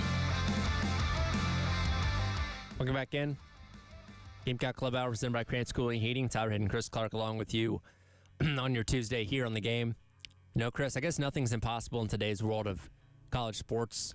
So I guess it was only a matter of time before we saw what I guess is essentially a trade via the transfer portal. We've been following the Nico Imaliava saga. Tries to strong-arm Tennessee for more money about a week and a half ago. They said, go kick rocks. He decides to transfer to UCLA for seemingly less money. Well, for those that don't know, Joey Aguilar, who had been the prior quarterback at App State the past 2 seasons, had already transferred to UCLA, was their anticipated starter. Nico comes in, takes his spot essentially, says, well, I guess I'll find a new home. Where does he end up? None other than Tennessee. It brings to mind the Spurrier quote from years ago. Well, you can't trade him. You kind of can now. You can. Indirectly. Yeah. I don't want to say it's coincidence, but hey, you left a team behind. I feel like it's a pretty good situation for me. I'll go there and I'll charge him less money. How about that? Yeah, it kind of was like that. Joey Aguilar has the chance to do the funniest thing, yeah. and then he did it. He did the thing. Because it was speculated like, we knew Tennessee was going to have to now make a run at a portal quarterback unless they wanted to go with, a true freshman, right? Or a redshirt freshman. Merklinger is a redshirt freshman. The other guy, George McIntyre, is a true freshman. Yeah, true freshman. So, and they haven't played. No. And so it's the transfer portal. So, it's open. So you figured, hey, they're going to go find somebody. And my understanding is they made a run at least one other player who turned them down. And, there might have been others, but Aguilar's a good player and had been turning some heads at UCLA. So it was kind of speculated, hey, first of all, what does this mean for Joey Aguilar that Nico's now coming in? You figure you're not bringing in Nico, especially given how it played out at Tennessee, to come sit the bench. No, especially with what you're going to pay him. Less than Tennessee, yes, but still. And Joey Aguilar looks at that and goes, okay, writing's on the wall. Probably need to find a new home. Where could I go? Oh, Tennessee. Hi. And then it just kind of funny how it played out, but on the whole, not surprising. Now, this Nico thing, to get to the heart of the matter, is fascinating.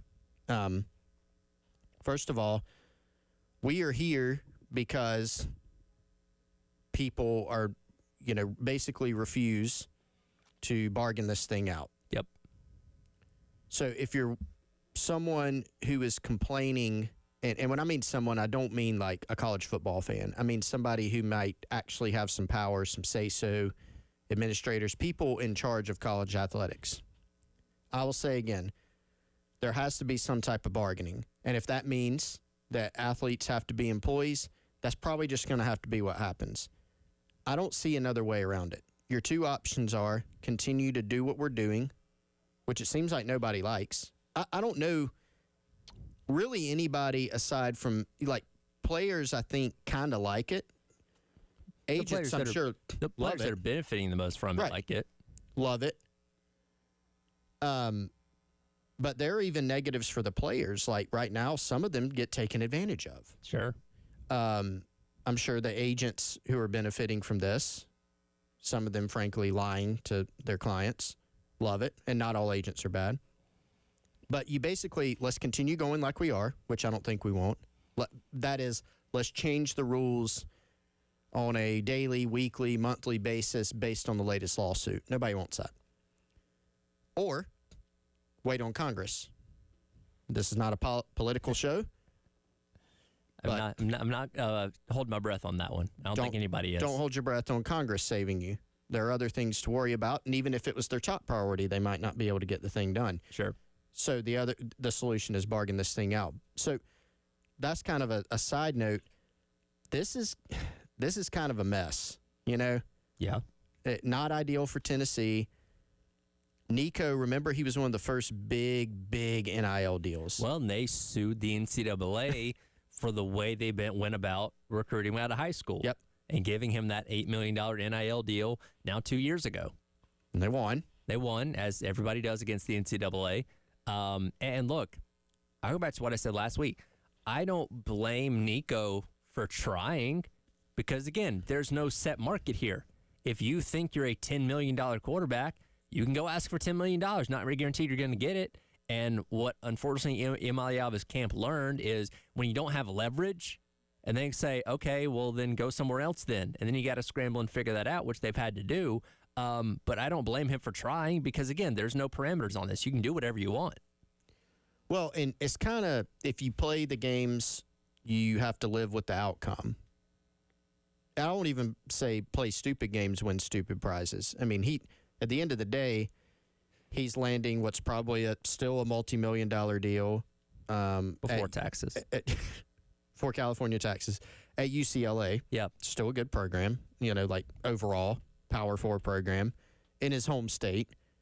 You could do a lot worse. Not like he's going, NAIA or something. It's not like that. But overall, you just look at it, and it's kind of a weird thing to walk away from. And I think you do have to give Tennessee some kudos for standing their ground and saying, hey, you're sitting out the spring game? Nah, we're not. Yeah. We're not doing that. It does kind of – it's hard to push back nowadays.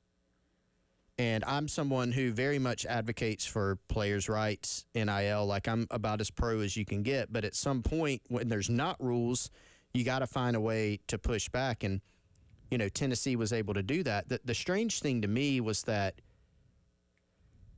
I just kind of – who's advising Nico, right? Because Pete Nakos from On3, who we talked to here on the program, he reported a lot of this. His reporting seemed very accurate to me, especially with how it played out, right? He ended up sitting out. He ended up ultimately leaving, being given a pass to leave the program. And yet you've got, like, Nico's dad saying Pete Nakos is, like, a liar, which he obviously isn't. He wasn't. You got his camp putting out it's not about money, yet all the reporting was that he was holding out for a different deal. And then some people are trying to say, well, it's actually about the offense. It took him until the spring game to figure that out. Just a bunch of weird stuff. And it just – some of these players are getting really bad advice, and this was probably the most notable example of that. It absolutely is. And again, Nico's camp is his dad and some combination of a couple other people that I don't know what their cut or percentage of this is. Say, hey, Nico, you got a $2 million deal. We're going to take 20% of it or something along those lines. But I imagine they're not doing this for free, as no agent does. And you're right. What Heupel and Tennessee did, again, they were putting themselves in a hole by not having a guaranteed quarterback going forward. But if you allow Imaliava to, again, just hold you at gunpoint and say, hey, I want $4 million. Go find it for me. And, paying him that money, then what's stopping anybody else on your team? Hey, I know I'm the backup running back, but I feel like I'm worth $3 million. Give it to me or I'm leaving. Like, again, it just kind of prevents those things from happening. And that's why I think a lot of coaches from around the country were so vocal afterwards about saying, heck yeah, finally somebody was able to step up to one of these kids because they don't have to deal with that situation in their own program. Well, and also how it was gone about, right? If there was, and it probably advanced, maybe it advanced on Nico's side if we're trying to be fair to him, sitting out because there had been previous conversations. I'm pretty certain that one day he just picked up the phone and said, hey, I'm not coming to practice today unless you give me this. It probably built to that. Sure. But, there's better ways probably to go about it, and I think that's maybe even more than the money aspect of it and the shakedown. That's certainly a part of it that leaves a bad taste in people's mouth, but just how it played out. And look, this is a problem, actually, that everybody in the country, and I'm not kidding, is facing some version of this. It might not play out publicly. The numbers in most cases are not, $2 million, $4 million. But I can't tell you how many times I've heard of an agent calling a school after like 3 or 4 practices in the spring. Never mind, a deal was just done like a month or two ago and wanting to renegotiate a deal based on practice. Yeah, because he doesn't work that way. Had a really good scrimmage. Or, oh, well, so-and-so at whatever school got this. Okay, let's talk about it next year. Sure. Maybe. So, but again, these are the types of things, or an agent calling, this school will give this player X if he jumps in the portal. The reason that these things will happen without some type of better structure.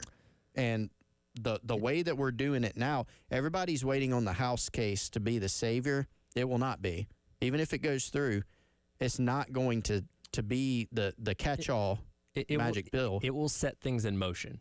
It'll set things in motion. Well, you know what it'll set in motion is a new round of lawsuits. Yes, that's part of it. That's another thing. And so but we have got to have... It's the next step in towards potentially allowing players to become employees. Yeah. If that does need to end up happening. Yeah.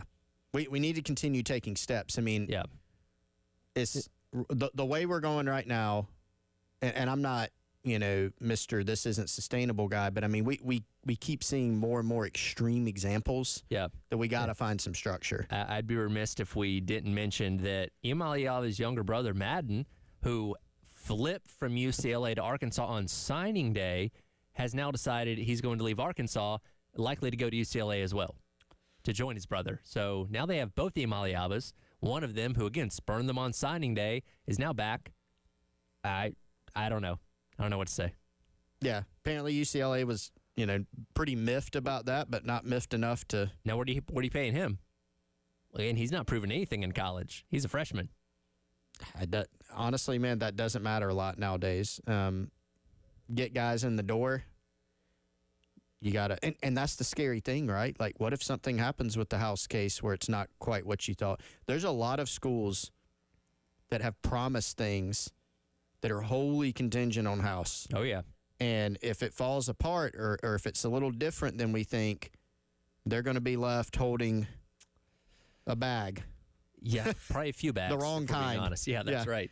Oh, man, that's it's going to be interesting to see how this all unfolds, again, as we're waiting for the latest on the House settlement to see what happens next with that. Speaking of changes in college sports, the college football playoff up for debate in terms of tweaking the format. One particular nugget yesterday that came out, I don't know if we need to go down this road or not. We'll see what happens. We'll discuss that coming up next. Tyler Head and Chris Clark, Gamecock Club Hour, presented by Krantz Schooling and Heating on your Tuesday on The Game. 107.5 The Game in Columbia, 100.5 The Game in Florence, and 100.3 The Game in Myrtle Beach. The Game Network. Listen to Gamecocks baseball on The Game. And if a Gamecocks batter hits a grand slam, you could win cash. You could win cash. You could win cash. You could win cash in the Palmetto Citizens Federal Credit Union Grand Slam giveaway. Go to 1075thegame.com and register. Brought to you by Palmetto Citizens Federal Credit Union and The Game. All right, everyone. Another one of our outstanding partners here on The Game is our friends over at Classic Roofing. Joe Reeder, Max Sawyer, families that live right here in the Midlands. And for the past over 10 years, they have been helping families and businesses around the Midlands with all of their roofing needs. Classic Roofing, taking care of your roof can be challenging, but you don't have to do it alone. Quality craftsmanship, customer service that's simply unmatched by the other companies. You can get a free estimate at classicroofingsc.com. They also have an awesome virtual design tool. So if you're wondering, hey, what will my new roof look like? You can do it. Virtual design tool, classicroofingsc.com. They're here for all your roofing needs, whether that's inspections, installations, replacements, or repairs. They are reliable GAF certified roofers. Solutions with no nonsense. classicroofingsc.com or 803-590-7870. Looking for a dealership that treats you like family? Come to Herndon Chevrolet, where we've been proudly serving Lexington and the Midlands for over 50 years. Whether you're shopping for a new or pre-owned vehicle or just need expert service, you'll find it all right here. Shop online anytime at HerndonChevy.com or stop by and see why Herndon Chevrolet makes you smile. Herndon Chevrolet, Herndon makes you wanna smile. Firehouse Subs has partnered with Hot Ones to introduce two new limited-time subs. The Zesty Garlic Hook and Ladder features Hot Ones garlic Fresno hot sauce, crispy garlic chips, and marinated onions for a milder heat. The Spicy Dill Hook and Ladder takes it up a notch with the Last Dab Pickle, a dill pickle marinated in Reaper hot sauce. Both subs are served on the classic Hook and Ladder you know and love with piled high smoked turkey, honey ham, melted pepper jack cheese, lettuce, and tomatoes. Order both subs today at a Firehouse Subs near you. This is Monster Jam. Witness big air, two-wheel skills, backflips, and all-out racing. It's the only place to see the world's best drivers tear up the dirt in your favorite Monster Jam trucks, like Gravedigger, El Toro Loco, Megalodon, and more. It's big-time fun for the whole family. Monster Jam, as big as it gets. Coming to Colonial Life Arena April 26th and 27th. Brought to you by BKT Tires. Visit monsterjam.com today. Honey, look, the hookers. They've moved off the highway and now they're all over the parking lot. What are all those Schroeder's towing trucks doing in that parking lot, though? Must be towing all those unauthorized cars parked in the lot. Good thing the business owner called Schroeder's Towing to keep their parking lot clear for just their customers. Didn't those cars see the free signage that Schroeder's provides to business owners to deter unauthorized parking? I guess not. Schroeder's Towing, the best and fastest hookers in town. Hey Gamecocks, Ben Cato, third generation owner of Cato's Power Equipment, with some great news for anyone looking to add some new lawn equipment to their garage or trailer. Just in time for spring, we've got awesome financing options that let you spread your steel, Toro, or Gravely equipment purchase out over 3, 4, or even 5 years with no interest. For any budget, any yard, Cato's Power Equipment has the best equipment around, with top-notch service to back it up. Come shop our huge selection of zero turns today. Progressive Commercial Insurance flexes to fit your business's needs. From quick repairs to adjustable coverages and even payment options, Progressive Commercial makes it easy to get what you need. Quote today in as little as 6 minutes at progressivecommercial.com. It's part sports. We have football on the brain. Part pop culture. Dennis Leary. True or false? You refuse to wear a glove with Mickey Mantle's signature on it for the movie The Sandlot. The Red Sox blood, the Brewers blood, they run deep. And in the best celebrity interviews. Robert De Niro here on The Rich Eisen Show. How are you, sir? Just got over a 24-hour virus. The antidote is to appear on The Rich Eisen Show. There you go. I would have done it earlier. And you've got The Rich Eisen Show podcast. There is a medicinal quality to appearing on this program. Follow and listen on your favorite platform.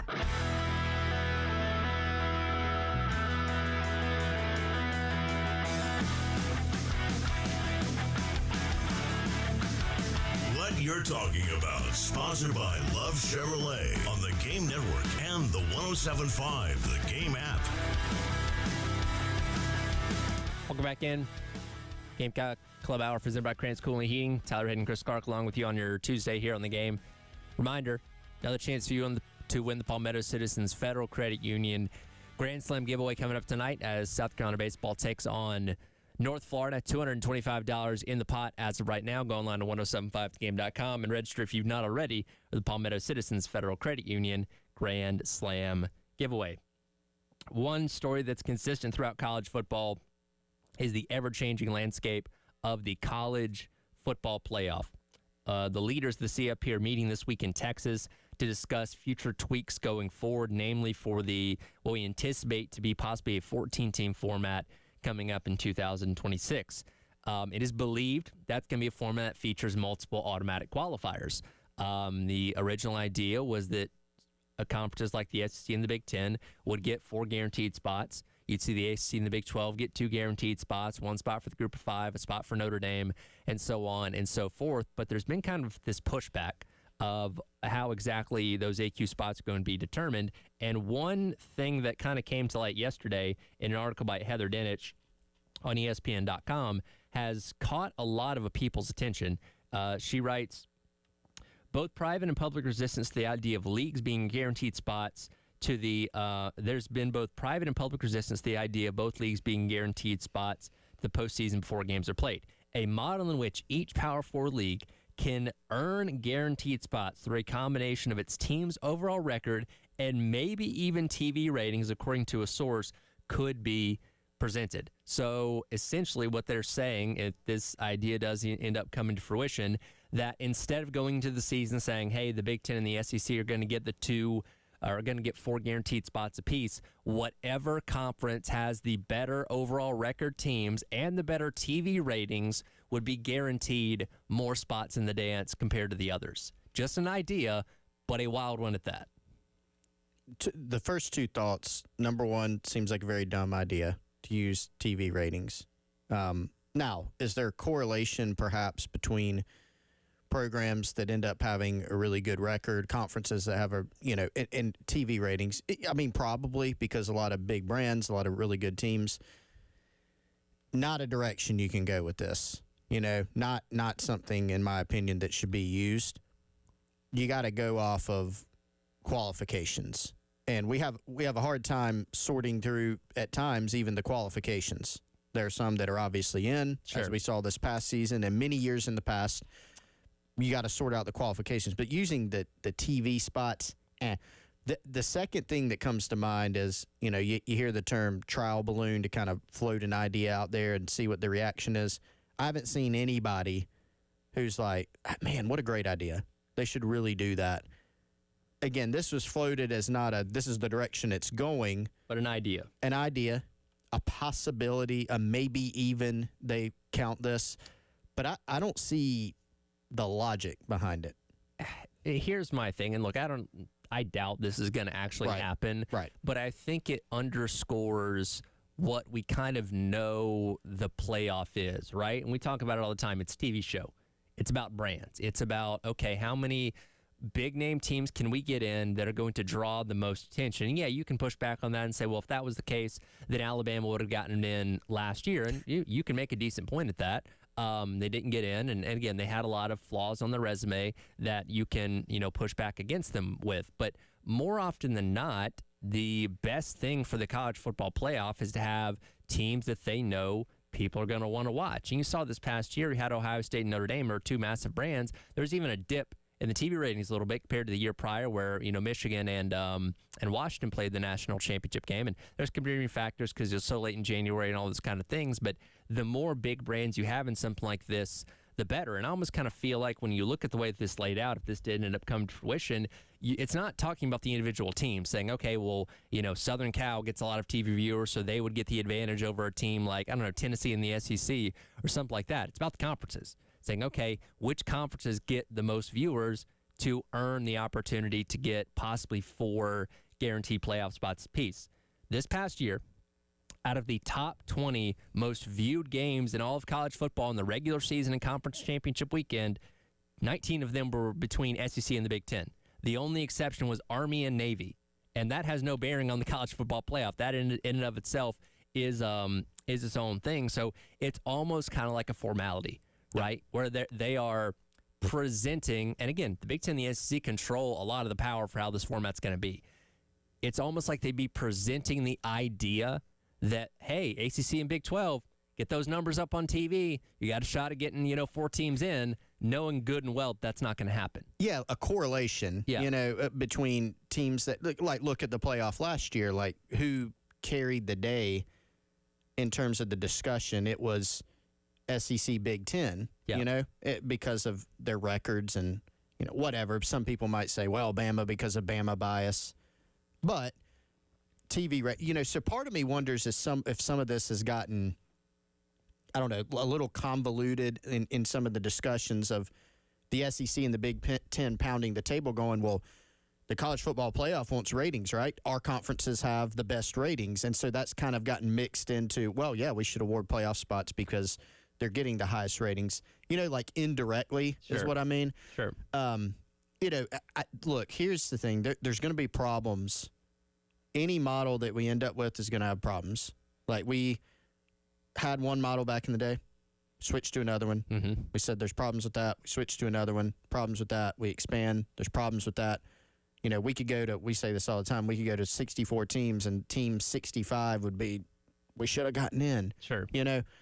Here, like if I'm looking at the formats that are under consideration, I mean, if you want to poke holes, what if the SEC, who gets 4 teams, and then the possibility of another at-large if it's not Notre Dame, so 4 to 5 teams, what if the 6 team's really good?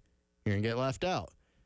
If you look at the other one, teams' overall records in the conference, well, South Carolina, to use them as an example, because they always have the hardest schedule in the country, it seems like. They play an SEC schedule next year, and then they also play Virginia Tech, and then they also play Clemson. Yep. Their schedule's a lot harder than, and I haven't looked at any team in the Big Ten schedule, but a lot of them are going to be easier. They're going to play a couple cupcakes, maybe a lighter Big Ten schedule. Indiana had a favorable Big Ten schedule outside of playing Ohio State. Everything else was manageable. So if you're basing the spots on, again, that's poking holes in things. At some point, you do have to put parameters on how people get in, and there's always going to be a problem with that. And that's the problem, because like you mentioned, college basketball, you get 64 teams in. There's an opportunity that you're going to get all your good teams in more often than not, and that kind of thing. And the NFL, the NBA, MLB, all these other pro sports have divisions and conferences and stuff like that, where you have a direct path on how to get in, and it's not up to a committee determining such a small field. And I don't think we're ever going to get to the point where this is a perfect system. And unfortunately, again, this is just an idea being floated out there. No guarantee that it's going to happen, but it just kind of reinforces what we know about this, that it's not necessarily about who's better. It's about, okay, who are the teams that we feel like can bring in the most eyes and most attention and make this a more compelling product on TV, as opposed to, again, if an Indiana got left out last year, argument, well, they didn't play anybody. But yeah, if their name was Michigan and they played the same schedule, they would have gotten in, no question. And again, we accuse these committees and stuff of doing this because we know that's exactly how they think. Well, and, we've got the 12-team model, still in play. You got an expanded 14-team model. You've got kind of the compromise model where it didn't even really say, like, how many would be in that one. I presume that would be a further expansion of 14. But, yeah, you always have – there's always this argument, this tension between strength of schedule. Indiana's sitting there going, we played the schedule in front of us. It's made years in advance. Yep. I mean, you can go on – what's the great website? FBschedules.com. Yep. I mean, I think South Carolina's got some games lined up for like 2070 or something. I mean, the games are so far out ahead. You make the schedule and you play it, and so if I'm putting myself like in South Carolina's shoes, South Carolina's looking at Indiana going, they didn't play anybody. Right. The strength of schedule not matter, but at the same time, South Carolina would love to have a schedule like that and go play it and go win all the games. Yeah, we'll see what happens, and we'll see what these leaders can determine while they're meeting down in Texas this week for the future of the college football playoff. Gamecock baseball in action tonight, taking on North Florida. We'll dive into a little bit of what Coach Mary had to say, talking to Jay and Elijah yesterday on the postgame show. Coming up next, Gamecock Club Hour presented by Krantz Cooling and Heating here on the Game. 107.5 The Game in Columbia, 100.5 The Game in Florence, and 100.3 The Game in Myrtle Beach. The Game Network, powered by Integrated Media. The Game TV, sponsored by Shepherd's Glass. For auto, home, and commercial glass, shepherdsglass.com. In Chapin and West Columbia, The Game TV, sponsored by Shepherd's Glass. Shepherd's Glass. This is Boomer Esiason with the Sportsman Head. The Ole Miss baseball team was visiting South Carolina Saturday. Leading 2-0 in the first, the Rebels loaded the bases for catcher Austin Fawley. He blasted one over the left center field wall. It bounced once and was caught on the hop, one-handed by Austin's mother, who was recording the grand slam on her phone in the other hand. I'm Boomer Esiason.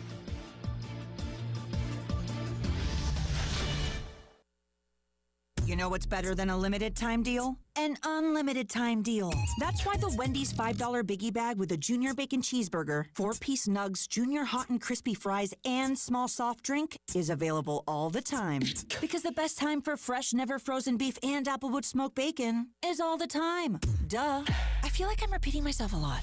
For the best deal of all time, gotta be Wendy's. Unlimited time does not mean forever. U.S. price and participation may vary. Prices may be higher in Alaska, Hawaii, and California and via third-party delivery. Fresh beef available in the contiguous U.S., Alaska, and Canada.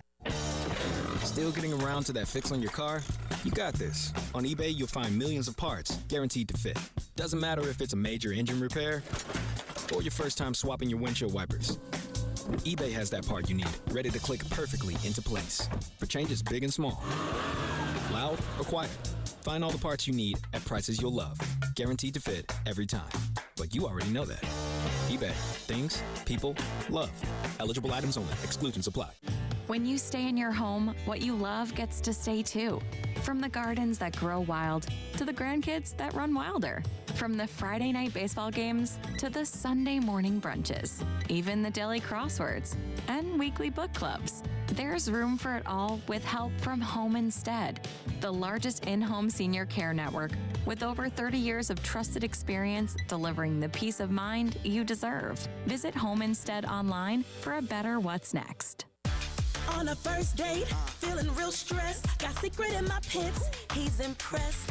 Leaning close for that first kiss. He smells like stress, I smell like bliss. Secret clinical, stay fresher under pressure. Secret antiperspirant, come on. Secret every day, keeps that sweat away. Secret every day, keeps that smell away. Secret every day, keeps that sweat away. Secret every day, keeps that smell away. Secret clinical, stay fresher under pressure.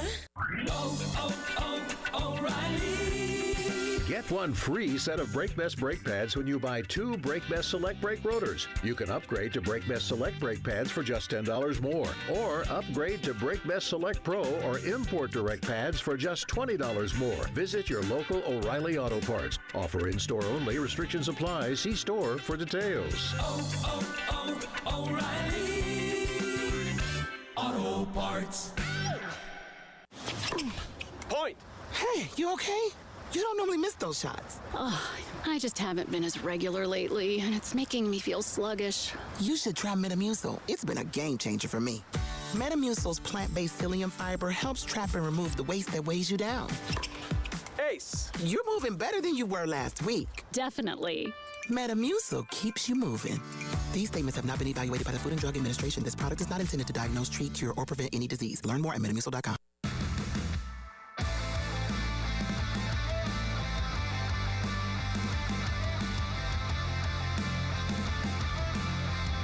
The Gamecock Club Hour, sponsored by Krantz Heating and Cooling on the Game Network and on 107.5 The Game app. Welcome back in. Gamecock Club Hour presented by Krantz Cooling and Heating. It's all right, and Chris Clark along with you here on your Tuesday on the Game. Gamecock baseball back in action tonight as they take on North Florida at 6:30. Pregame coverage starting at 6:15 right here on the Game in Columbia, as well as 100.3 The Game out in Myrtle Beach. Of course, the bigger deal for this team is obviously winning conference series, which they did for the first time this past weekend against Ole Miss. They'll be back in action taking on Kentucky on the road Friday through Sunday coming up this weekend, trying to keep their hopes alive for the postseason, as there's still that small glimmer of hope right now with 4 more conference series to go. But Coach Maneri yesterday, talking to Jay and Elijah on the postgame show, once again reiterated just how nice it was to finally get that conference series win. Well, I don't know if it's getting a monkey off the back. You know, we've dug ourselves a pretty big hole this year, but it was certainly nice to win a series, especially against a good team like Ole Miss. It was really great, was just watching the way our starting pitching performed on Thursday and Friday. Of course, Brandon Stone went a complete game and just was in control the whole night. We played great defense behind him, turning 3 double plays. Mayshore made a nice running catch in left field. I mean, there were all kinds of great-looking baseball out there. And then we followed it up with a great performance by Jake McCoy, who went 6 1/3 innings, and Caleb Jones came in, got a big double play ball with runners on first and third and 1 out to preserve the lead. I think we were up 5-1 at the time, and we were able to, finish it off. And, man, it would have been great to sweep them. I went to bed, Friday night with dreams of a sweep the next day, but we got off to a bad start and, just dug ourselves such a big hole, and then we didn't hit much. So, at the end of the day, we're glad to have won 2 out of 3. Would have been nice to have swept them, but wasn't meant to be. And as he mentioned, it would have been great to sweep them. You still managed to win 2 out of 3. And what we saw on Thursday and Friday last week showed you how good this team can be. And again, they've been very competitive in a lot of these games and series that they've lost, but they've just not been able to get over the hump until this past weekend. And that all starts with starting pitching. And we thought coming into the season, I don't think anybody expected this to be the most lights-out pitching staff and the best in the SEC by any means or anything like that, but one that was going to be probably solid. And unfortunately, through conference play, that's not been the case. But between Brandon Stone and Jake McCoy going combined 15 1/3 innings, only giving up less than 10 hits and just 3 total runs over the course of those first 2 games, that's about as good as you can ask for out of 2 starting pitchers. And again, you're going to need those same kind of performances going forward to be able to not only win series, you're going to have to find a way to sweep at least one of these over the course of the next 4 weeks to try and keep any kind of inkling of hope alive of you making the postseason this year. Yeah, I mean, the reality is, and Maneri hit on it there, I mean, you've got a huge hole to dig out of. And, you kind of look at the last season's mark, right? kind of sneak in. You're 13-17. Not a great record, but some years that can get you in, and it was good enough to do it last year. This season you're sitting there with not even on track for that, right? Yeah. I mean, you're sitting there at 4-14. You have 12 SEC games left in the regular season. Mm-hmm. And let's run through them. I mean, you've got LSU closes things out. 2 of them home, 2 away. 2 of them away. You got to go to Lexington to play Kentucky. You got Florida at home. You go at Auburn. You go to LSU, or you got LSU here. Out of those 12, you're going to have to overwhelmingly, you got to win all the series. Yeah, you got to win. Just for starters. I mean, you got to win at least probably 9 games. Yeah. So you got to, again, find a way to sweep one of those. Yeah, so you're thinking about going 9-3 when you have not done that this year. Yeah. That's a tough thing. Now, if you're kind of trying to find a silver lining, it's like, well, if South Carolina can play like they did this past weekend against a good Ole Miss team, maybe a ranked Ole Miss team, it's not completely out of the question, but it's a tall order. I mean, that would be a tall order for if we were sitting here talking about Tennessee or Arkansas or, one of the top teams in the league. If you're saying, hey, can they go 9-3 over their next 12? You go, that's going to be tough, Now you're asking it of a team that is really going to have to stage a big turnaround the last part of this year. I mean, to go back to your starting pitching point, Tyler, starting pitching, I think the pitching staff overall was, at the beginning of the year, probably better than we had anticipated. Mm-hmm. But I think some of those concerns, and, you lose Jerzenbeck, some of those concerns have played out over the course of the year. When your pitching's been good, sometimes your hitting's let you down. Sometimes it's been play in the field, errors. If it's not one thing, it's another for this team. And they've got a tough road ahead. Yeah, and look, I'm not expecting it to happen. We're presenting the point that, hey, technically speaking, you're not completely out of this. If you went out there and got swept by Kentucky this weekend, yeah, that would pretty much officially end any hopes you had outside of going on a crazy run in Hoover coming up here in a couple months, because support and remember, all teams in the SEC will be playing in Hoover this year as opposed to years past. But certainly not what we expect year number 1 Coach Maneri for be, but we'll see what these next 4 series hold and if you can scrape anything out of that. That'll do it for the Gamecock Club Hour presented by Krantz Cooling Heating. Coming up next, Gamecock Central Takeover Hour presented by Firehouse Subs. Wes Mitchell will jump in here with us, and we'll discuss Cam Pringle departing South Carolina and what else to look out for in the transfer portal as well here on your Tuesday on the Game.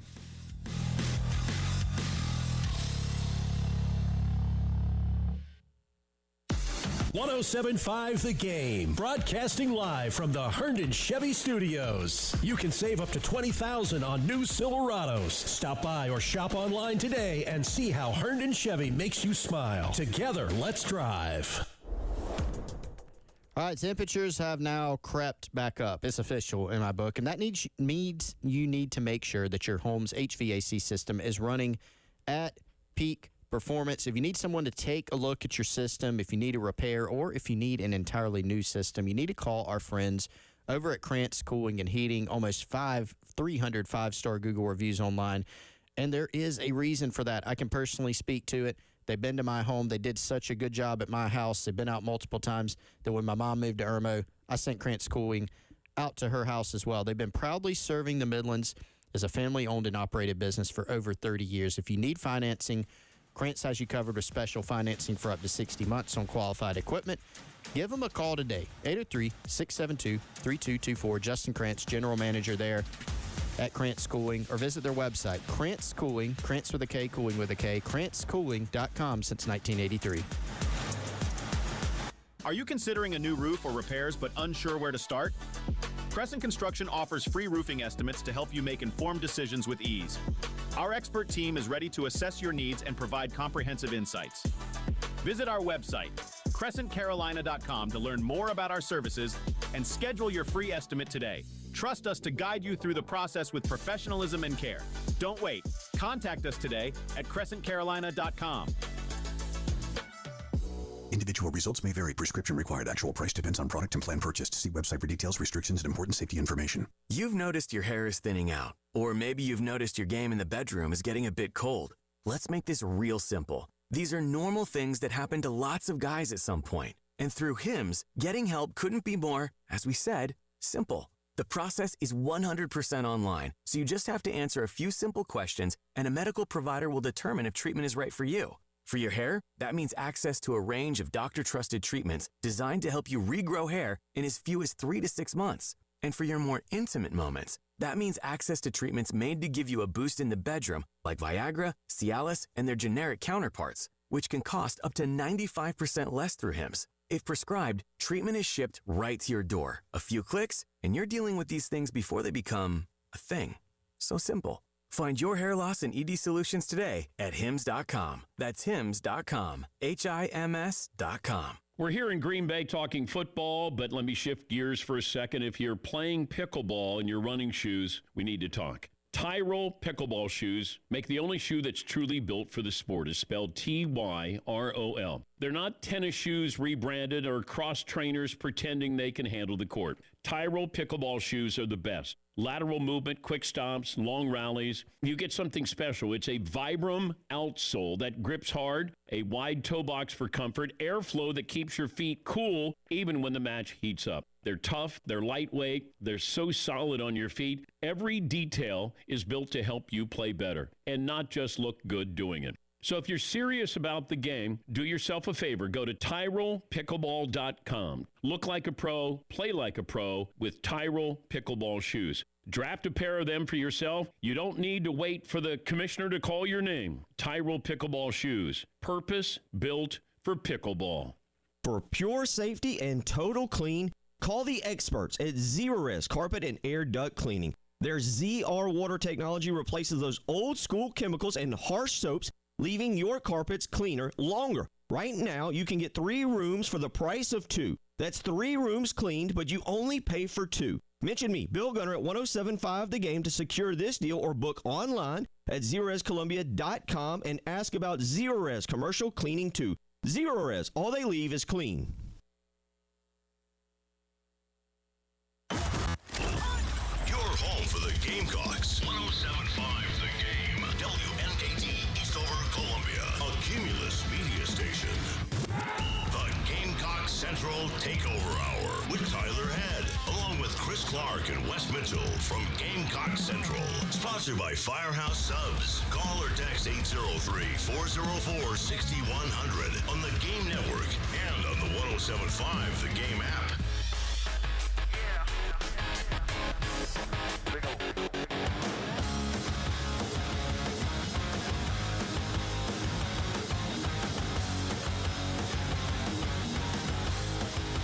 11 o'clock, welcome in Gamecock Central Takeover Hour, presented by Firehouse Subs. Tyler, Chris, Wes is apparently handling some business on the phone. He'll say to be here in a moment, later than usual. A lot of things to get to over the course of the next hour, kind of putting a bow on what happened on Friday night in South Carolina's spring game as spring football came to a close. And as spring comes to a close, you typically will get some guys deciding to jump into the transfer portal, as that window is still open through the end of this week, April the 25th. And we got our first post-spring portal departure yesterday with Cam Pringle, second-year offensive lineman for South Carolina, or would have been going into his second year as an offensive lineman for South Carolina, opting to hop in the portal. Look, this guy, 4-star, coming out of high school, 6'8", just really big physical frame. But he got to South Carolina, was supposed to be part of that big Great Wall of South Carolina, and just never quite materialized in anything in his short time here, that he is now going to go seek playing time elsewhere. Well, and the key word that you used there, short time here. You know, this is a redshirt freshman. Didn't come in and play a role last year. I think it is fair to say, and this is probably something that he gleaned, was not expected to play a big role this year either. And so for some guys, you know, look, Shane Beamer talked about this last night, and, you know, you basically have a guy depart after about a year in your program. I mean, you can kind of count part of this year, the spring. And looking ahead, I mean, there are exit interviews that are ongoing. Shane Beamer's already done a bunch of those. There are some that are still to be had. I think based on this decision from Cam Pringle, it's fair to say he had that discussion with Shane Beamer. You know, so it's early, but it is the portal era, and that's the player's right, you know, to go do that for him. And we were honestly kind of some portal decisions kind of come out of nowhere. This one was one that was not honestly surprising, even with the timeline, even with him not being here very long overall. We were kind of tracking this possibility. And so for him, even though he's a South Carolina guy, a highly rated signee, thought of as a pretty good get at the time, it looks like he just wanted to go play somewhere earlier and more elsewhere. Yeah. Yeah, I think, guys, this is just yet another example of the new era of college football. And you can love a place, honestly. Like Cam probably visited South Carolina more than anywhere, or more than any guy in recent memory. Like if you were going to do a top 5 guys in terms of number of visits during the recruiting process during the entire Beamer era, Cam would probably at least be in the top 5. And, but I think, Beamer talked about it. He didn't say Cam by name, but he said, look, I had a player come to me and say, he wants to play, doesn't want to sit and watch another year, and currently Cam is not on the 2 deep. And I almost said there is a 2 deep. So there is. It's kind of like a depth chart, but anyway, we're not going there. And so he's not on the A or B, essentially. If assuming we know what A and B means, Tyler. I'm just going off what they tell us. So we do need a definition of A and B, is what I'm saying. That'd be nice. But point being, he wants to play, and frankly, was just not really in a position where he was going to play. And he came in as an offensive tackle, had been, trying to play some guard. Shed Surratt comes right in and is in the mix. Tree is playing some guard, obviously, and then you bring in the 3 transfers that are all interior guys. And, I think – I'm not saying Cam Pringle couldn't have developed, because that is a incredibly developmental position, right? But in terms of this season, I think the writing was on the wall that Cam Pringle was probably not going to play. And I think he rolled on out. Yep. And this was something, by the way, Chris, we were tracking this. I think that was the first window even as a possibility. Oh, yeah.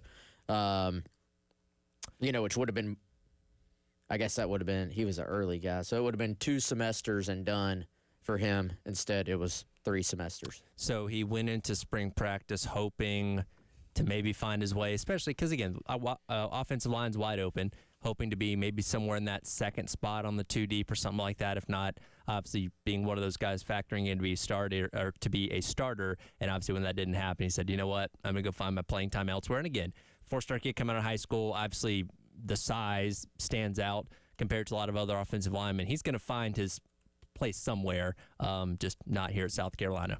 And I think I do wonder how much it played in.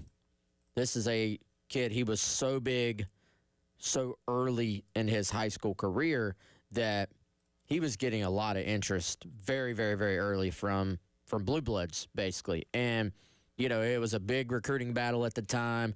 And, I think there's a certain just, like when you get it in your mind that you're a big-time recruit and it starts so early in your career, you think you're going to play, and you think you're going to play a lot, and you think you're going to play early, and then when it just doesn't happen, I'm sure that's something that the guys maybe struggle to process a little bit. And in this case, or in 5 or 10 years ago, especially on the offensive line, we would hear, I remember countless freshmen, I think about transferring. I heard that guys think about transferring, and then doesn't happen.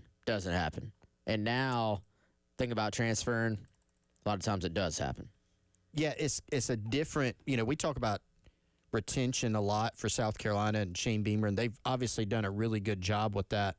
But a lot of that, what you think of is, players who have done a lot on the field, and other schools look at them and say, man, we'd like to have that guy, and they could command a lot of NIL dollars. The 2 best examples, you think about a guy like Sellers or Stewart, but there are plenty of others, or even guys who can maybe go to the league, but you're able to keep them around for another year. But there's another category too, and it's players that you're trying to get to to stay around and actually develop. And I think there's even more of a temptation now, to your point, Wes, in the past where guys may, I'm having a hard time adjusting, or I'm not playing yet, or there's a lot of things going on when you're young into a career. Now, and again, this is every player's right, and every situation and decision's different, but you can now enter the portal. You don't have to sit out. And you've also got NIL out there, as a possibility. So, other schools can look at a player and maybe there is an opportunity for better playing time, or maybe there is an opportunity for better NIL, or whatever it may be in a given situation. So that's another, Beamer talked about that last night. Hey, kind of disappointed so early in the career that this happens. Sure. You understand when guys are in year 4 or 5 more, an offensive lineman who isn't playing, who wants to go play. You get that a little bit more, but this is just kind of another category that coaches have to kind of battle and manage the roster now. And from a production standpoint, as Wes talks about all the time, this qualifies under healthy transfer because he was not somebody that was giving you significant snaps a year ago, or somebody that didn't factor in to being one of your starters this upcoming season. But as we talk about so much, especially with the offensive line, the issues they had 2 years ago, you never want to lose depth. And this is a depth piece that you are losing that you can go out and supplement in the portal yourself if there's somebody available out there. But that is the thing that becomes a concern if you start losing too many guys that, again, are quote-unquote healthy transfers, but make you a lot thinner at some of these positions elsewhere in your team. Yeah, and I think on the O-line, I think Carolina has more depth. How do I say this? More quality depth than they've ever had. And don't fact check me on that. Don't run out of the road. I'm not saying literally, but just they potentially have more quality depth than they've ever had. And they don't quite have the numbers, though, overall, because I think it's harder and harder to keep that 15th, 16th, 17th, 18th guy at that position. In the past, haven't you kept 17, 18 guys on the O-line, like scholarship guys? You kind of try to get there. Yeah. That's hard to do now. Very hard. I think in terms of when I'm saying quality depth, I mean in terms of that like top 10 or so guys, top 10, 11, 12, there's probably more talent there, at least on paper, that they've accumulated than there's been in a long time. But you just don't have that additional depth on the end of it because guys want to play so quickly. That used to be where you'd maybe be stockpiling a guy who just wasn't quite ready, but you were hoping year 2, year 3 that they'd be in the position to do so. And Cam's career so far, and it's 1 year, it's been a little bit different than, obviously very different than a Josiah who comes in and just plays right away. But it's even been different than, Tree and Tro, they got a taste. And a lot of people just sort of assumed, they might enter the portal after this past season because they played, but then they didn't. But they've kind of stuck around and are seeing, hey, I've got a chance to start this year. With Pringle, I think he just, it is. I think it literally is what it is. He was not on the 2 deep, and so essentially that means you're not in the top 10 at this point. Yeah, and it is, to your point, the guys that you would have on that back half of the roster are probably like your true freshmen, your redshirt freshmen, maybe even your third-year guys that it's their turn up next. Becoming harder to keep those guys. So you got lighter numbers, there's less depth to practice with, there's less depth during the season, and then that creates an issue in recruiting where, man, we got to go to the portal to get more depth. Portal offensive linemen are expensive. Really, every position is getting expensive now. But, again, just another aspect of roster management that can be tough to get offensive linemen, which is probably the most developmental position in football, to get them to wait around to develop.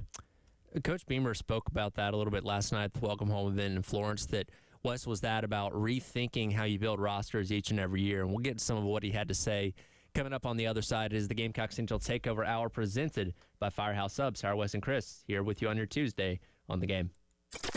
107.5 The Game in Columbia, 100.5 The Game in Florence, and 100.3 The Game in Myrtle Beach. The Game Network.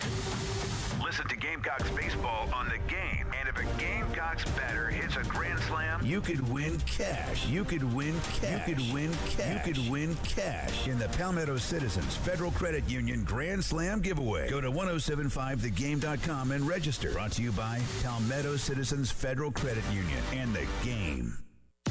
1075 The Game, broadcasting live from the Herndon Chevy Studios. You can save up to $20,000 on new Silverados. Stop by or shop online today and see how Herndon Chevy makes you smile. Together, let's drive. Columbia, Josh loves the spring, but he hates to paint, so he called Rhino Shield. We have a cedar-sided home at the edge of the woods, painted like 1980s beige. We wanted something that was more of a mid-century and modern look. We were driving around and we saw a sign in somebody's yard that said Rhino Shield. It's not paint. It's not paint. It's better. We gave Rhino Shield a call, and they were fantastic with the arrangement on the schedule. The 25-year guarantee was important to us. This is our forever home, and we want to make sure that whatever we're doing is going to last a long time. Columbia, get the guaranteed protection of Rhino Shield now for 15% off the regular price. I'd say if you're thinking about Rhino Shield, just do it. It's been 2 years now, and it still looks like the day it went on. Here's owner Dan Hoey. This offer's limited, so call today at 833-RHINO-99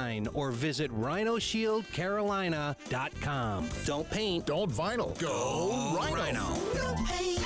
Don't vinyl. Go Rhino Shield. Never paint your house again. Rhino Shield. Hey everyone, it's Chris Clark. Garnet Trust is hoping to build the best and most sustainable NIL program in the country. To find out how you can get involved, go on over to GarnetTrust.com. You can support Gamecock athletes there, get access to exclusive content, and help Garnet Trust build the best NIL program in the country. They say perfection is a journey, and at Carolina Stone Craftsman, that journey leads us to just outside Columbia in Chapin. Our marble, our granite, our quartz, they're sculpted with the highest craftsmanship, honed with family values, and delivered with professional results. Explore the craftsmanship of each slab, see all our new showroom has to offer, and experience our custom hardscapes. Crafted to perfection, experience Carolina Stone Craftsman's workmanship. Take us for granted. Your journey to perfection starts with us. Carolina Stone Craftsman, just beyond Columbia and Chapin and beyond your expectations. CarolinaStoneCraftsman.com.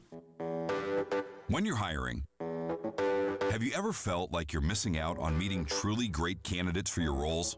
It seems impossible to find them, but they have to be out there somewhere, right? Well, they're not hard to find when you know where to go, and that place is ZipRecruiter.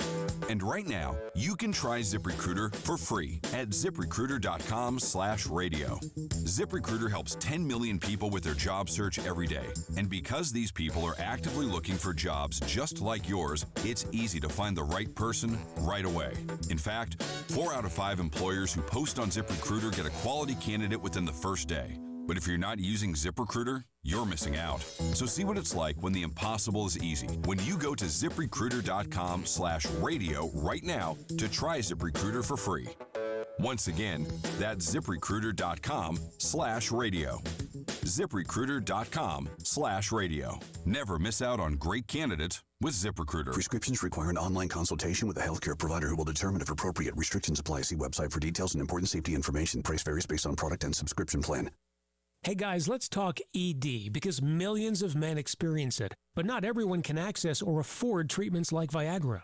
Well, HIMS can help. Through HIMS.com, you can get a full range of treatment options for ED, including daily or as-needed meds through a 100% online process. It all starts with an online intake form. Get started at HIMS.com/radio, and from there, a medical provider licensed in your state will determine if ED treatment is right for you. If prescribed, your medication is shipped to you for free. Find the ED treatment that fits your needs with options up to 95% less than the brand names. Millions of men experience ED, but HIMS can help. To start your free online visit and save up to 95%, go to HIMS.com/radio. That's HIMS.com/radio for your free online visit. HIMS.com/RADIO.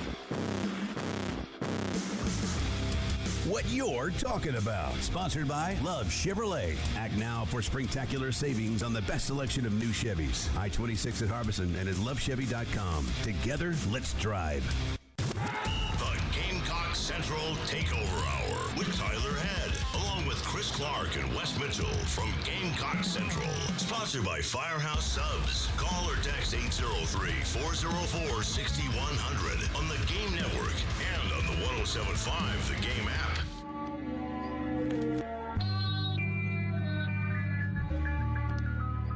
Welcome back in. Gamecock Central Takeover Hour, presented by Firehouse Subs. Tyler West and Chris, along with you here on your Tuesday on the Game.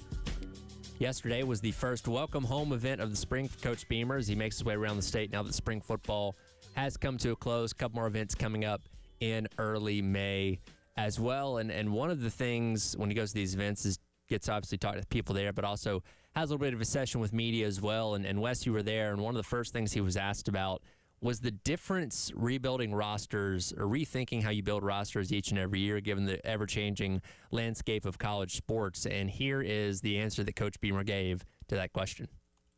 Yeah, in a lot of ways, it's truly year to year, the roster that you're building because of that, but then just the rules, the laws, whatever, they're ever changing. I feel like every year that I've been the head coach of South Carolina, it's something different, the terrain that we're navigating and then the rules we have. And even now, it's tough because you're trying to base decisions on building your roster, but you're basing those decisions what you think is going to happen with a lawsuit all the way out in California. And that could go either way. So it's a challenge right now for sure. You just kind of take it day by day, and here's what the aspects are today, knowing that it may change next week, next month, next year. And that's one element of Beamer's tenure here that I don't think we've highlighted quite as much. Coming in when you did in 2021, as NIL was becoming a thing, as the transfer portals continued to change and the regulations on it and who can transfer, who can, how many times you can transfer, and all that kind of stuff, all that's changed in the past 4 years as he goes into year number 5. So truly for him, it has been almost each and every year something completely, if not, radically different than the year before on how you build your roster and how you go about managing it with the portal and NIL and those kind of things. And, I think that is another notch on him being as successful as he has been in at least 3 out of the 4 seasons that he's been here so far. Well, and think about the fact that we've been anticipating revenue share for months now and what we think it's going to look like, but you've been kind of looking forward to building a roster because look at how early recruiting starts and how early you kind of have to start putting these things in place without truly knowing what that's going to look like. And, I will say, luckily for South Carolina, maybe luckily, we'll see, but as of right now, the SEC is not, it doesn't appear going to go over 85 scholarships, but you've got some other programs around the country that have already been essentially verbally handing out scholarships anticipating going to 105, and then we don't even truly know for sure as that's happening, all right, is this actually going to all go through? Our fifth-year players going to all of a sudden be eligible? I mean, you're basically trying to you have no stability underneath you, yet you're trying to build a stable program. And so that's obviously difficult. They've done a great job with it. I think pretty much anybody would argue they've done about as well as you can in terms of just trying to kind of manage all those different things. But it's never easy. And because there's more roster turnover than ever, I think there is more just potential outcomes than ever for schools because it's just hard from year to year to build a great team. I mean, I look at Oklahoma as well. I think that's a team that had some pretty high expectations. I mean, I remember one of their media guys coming on and being like, hey, 8-4 is the floor, I think. And we were going, well, everybody can't win 8 games. Yeah. And then they were terrible last year. Now they've kind of doubled down and gone into the portal. I mean, Oklahoma, I feel like, has had a great offseason, and I'm just using them as a random example, but just the roller coaster nature of what your team could be capable of or not capable of from year to year is kind of a greater difference in the outcomes than ever. Yeah, so many schools are really, really banking on the house settlement and banking on the version that has kind of been outlined over the last several weeks and months. And there's not only a problem, guys, with the things you mentioned, Wes, the scholarships, fifth years, like the changing rules, But a lot of schools, from what has become the most important factor now in player recruiting and retention, is just dollars.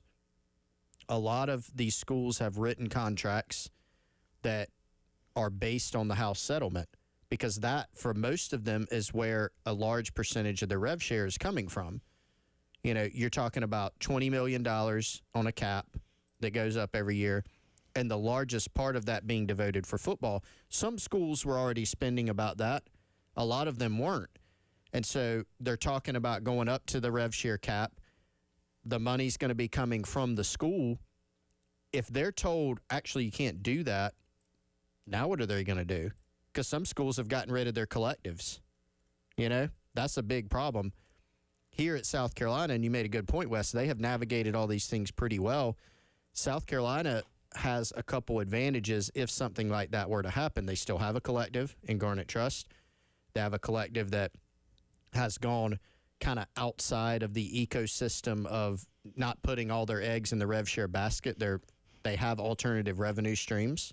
And now that won't be enough, right? You still ultimately, I think, do need revenue share. But they also have, as we have talked about many months ago, a state law that is very forward-thinking, that has allowed them to be more proactive in creating and in unlocking funds. So I think that part hasn't been talked about enough. How many players have signed NIL deals based on rev share? Tons, you know, and that could create a huge, huge issue if something falls through with that.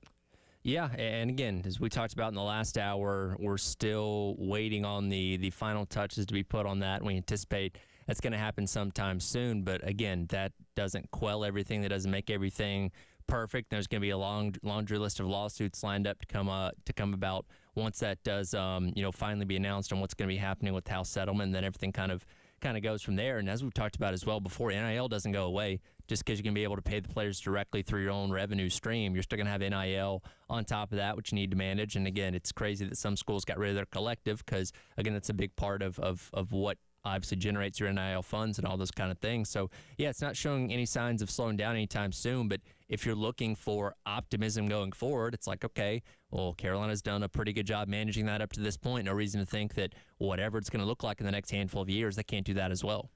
Yeah, no doubt. Let's turn it, guys, to a little bit more from Beamer yesterday, if y'all are cool with that.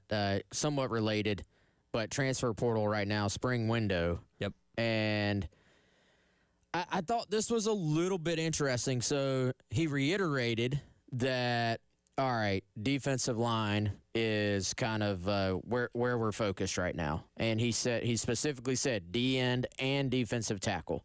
And then he went through basically every position on the team and pretty much said the rest of the team, like position by position, they like where they are. Now, that doesn't, as Beamer has always said, I think you always have to have the caveat that you have, if a guy pops up that's just going to make you better and is a no-brainer, like if some dude just popped up and he was from Marion, South Carolina or something, and it didn't matter what position he was at. He was just a really good player. You'd be like, hey, let's look at possibly adding him. But right now, defensive tackle, defensive end is where they're focused. We wondered at the end of the last window, do they keep kind of maybe chipping away at possibly adding a wide receiver? He basically said on the offense, they feel good about pretty much all their spots. Now, he said the one thing that had changed was going into the spring, they were thinking, hey, we may have to go kicker or punter in the spring window. And I know on Friday after the game, he said there were some spots where he wished they were a little bit better in special teams. However, overall, he actually seems very happy with the progress of the special teams, and he said that in these end-of-spring meetings, he told the kickers, as of right now, they do not plan to add specialists via the transfer portal. So we're kind of, in a lot of ways, guys, right back where we started with what we were talking about at the end of the last portal window, which was defensive line, defensive line, defensive line. Chris, I would say our thought process was a little bit more focused on the interior at the time.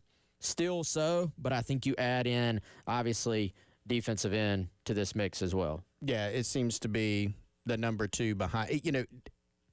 again, with the caveat of if somebody that makes total sense jumps in at whatever position, not every position on the roster, you're not, hey, here's a big-time quarterback. Okay, But most positions, you would take that open approach, and that's normally a given.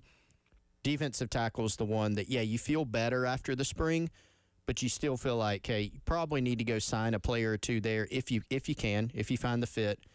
And then same thing for edge. Behind that spot, it would be 2 behind the number 1 of defensive tackle, but it does seem like they're still looking for help there. So we'll see.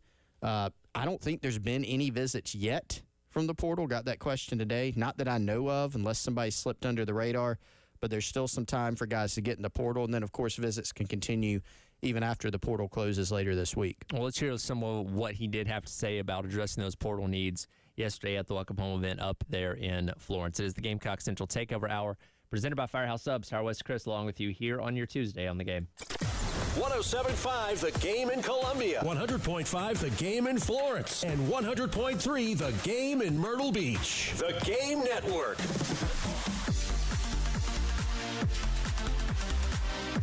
Hate paying for streaming? Well, the 107.5 The Game app is free. Yes, free. Just download the 107.5 The Game app. Twin Peaks is the best in the game. Here, the ultimate lunch lineup boasts wall-to-wall sports and scenic views.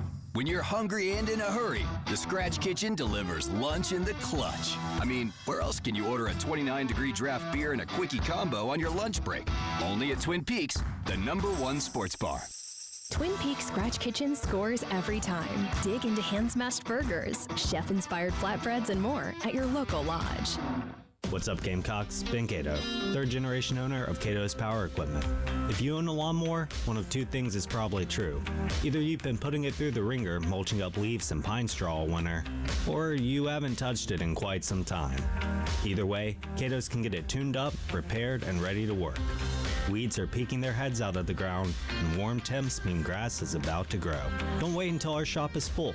Visit Cato's today and get your lawnmower and grass cutting tools ready to keep you cutting. I'm John Morgan of Morgan & Morgan. Why should you hire America's largest injury law firm for your case? There's lots of reasons. Just like there's a reason millions of people called us last year in their time of need. When it comes to fighting for justice and compensation, millions of people across the country trust us to go to battle for them. We became the largest injury law firm in the world for a reason. There's only one Morgan & Morgan, forthepeople.com. Injured? Dial #law or visit forthepeople.com for an office near you. It's time to remodel. Actually, it's been time to remodel, but you still haven't started. Well, there's no better time than right now. I'm Eddie Springer of Trey Cow Builders, and we really do make remodeling your kitchen, bedroom, bathroom, or whole house easy. At Trey Cow, we'll help you every step of the way. We do first-class work quickly, cleanly, and affordably. Call 360-8211, 360-8211, or visit TRECALbuilders.com. Trey Cow Builders, quality from start to finish. Are you in the market for an engagement ring? Then you're going to love this month's promotion, because at Traditions Fine Jewelers, you'll also get a free vacation. That's right, with your lab-grown diamond engagement ring purchase of just $14.99, you'll get a 3-night stay at hotels in great cities like Orlando, Nashville, or Vegas. And at $24.99 or $34.99, you'll get a 3 or 4 night all-inclusive package at resorts like the Sports Illustrated in Punta Cana or the Half Moon Resort in Jamaica. And for you bigger spenders, at $49.99, you'll get a 3 to 4 night cruise on Royal Caribbean Cruise Lines. At Traditions Fine Jewelers, you'll always get a better quality diamond at a better price. But from now till the end of the month, you'll also get a dream vacation. So come see them, get the diamond engagement ring that you want, and the vacation you need. Only at Traditions Fine Jewelers, the Midlands Diamond Superstore and Customization Destination on Sunset Avenue in Lexington. Springtime in Columbia. And if you hate to paint, do what Jean did. She called Rhino Shield. So the house was built in 1952. We had Rhino Shield out about a year and a half ago to paint our house from gray to white. Remember, Rhino Shield's not paint. It's better. My husband had to talk to me a little bit about Rhino Shield. Is this something we want to do? But it was a 25-year guarantee. I just didn't know how we could go wrong. Columbia, get the guaranteed protection of Rhino Shield now for 15% off the regular price. We have 3 different exteriors to our property, and Rhino Shield painted them all. We were very pleased with the product and the job they did. Here's owner Dan Hoey. This offer is limited, so call today at 833-RHINO-99 or visit RhinoShieldCarolina.com. Don't paint. Don't vinyl. Go Rhino. Don't paint, don't vinyl. Go Rhino Shield. Never paint your house again. Rhino Shield. What you're talking about. Sponsored by Love Chevrolet, where the inventory's overflowing and the deals are in full bloom. I-26 at Harbison and at lovechevy.com. Together, let's drive.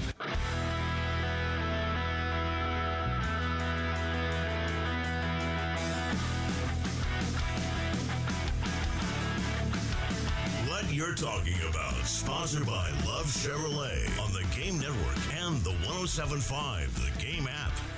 Gamecock Central Takeover Hour presented by Firehouse Subs. Tower West Chris along with you on your Tuesday here on the game, talking transfer portal and everything that Coach Beamer said yesterday at the Welcome Home event up in Florence. And Wes alluded to some of his answers in reference to what they're doing as far as the defense goes. I want to let you hear the entire answer, a little bit of a longer cut here of Coach Beamer assessing their portal needs and how they go about things on the defensive side of the football.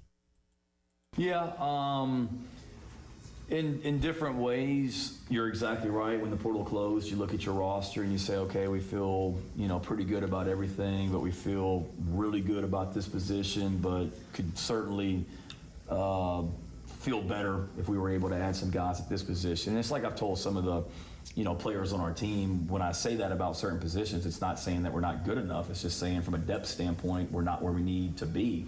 Like every program, we have target numbers that we want to have on scholarship at every position, and there's some positions that we're below that right now. And does that mean we're going to attack the portal? Maybe, maybe not. But as far as the spring goes, you look at it, we feel really good about where we are from a defensive back standpoint, and some of the progress of some of the young freshmen makes us feel better about that, and the new transfers, the way that they've come in, and you were kind of in a wait-and-see mode going into the spring. Feel really good about where we are at linebacker with the returners that have taken steps, a guy like Jaron Willis or a freshman that's come in, all of them, or transfers that have come in with Sean and Justin. Defensive line and defensive end and defensive tackle, that's a position that just numbers-wise, we're not where we need to be right now, just overall depth. So I felt that way, going into the spring, that might be a position that we look to add. If we don't, it's okay.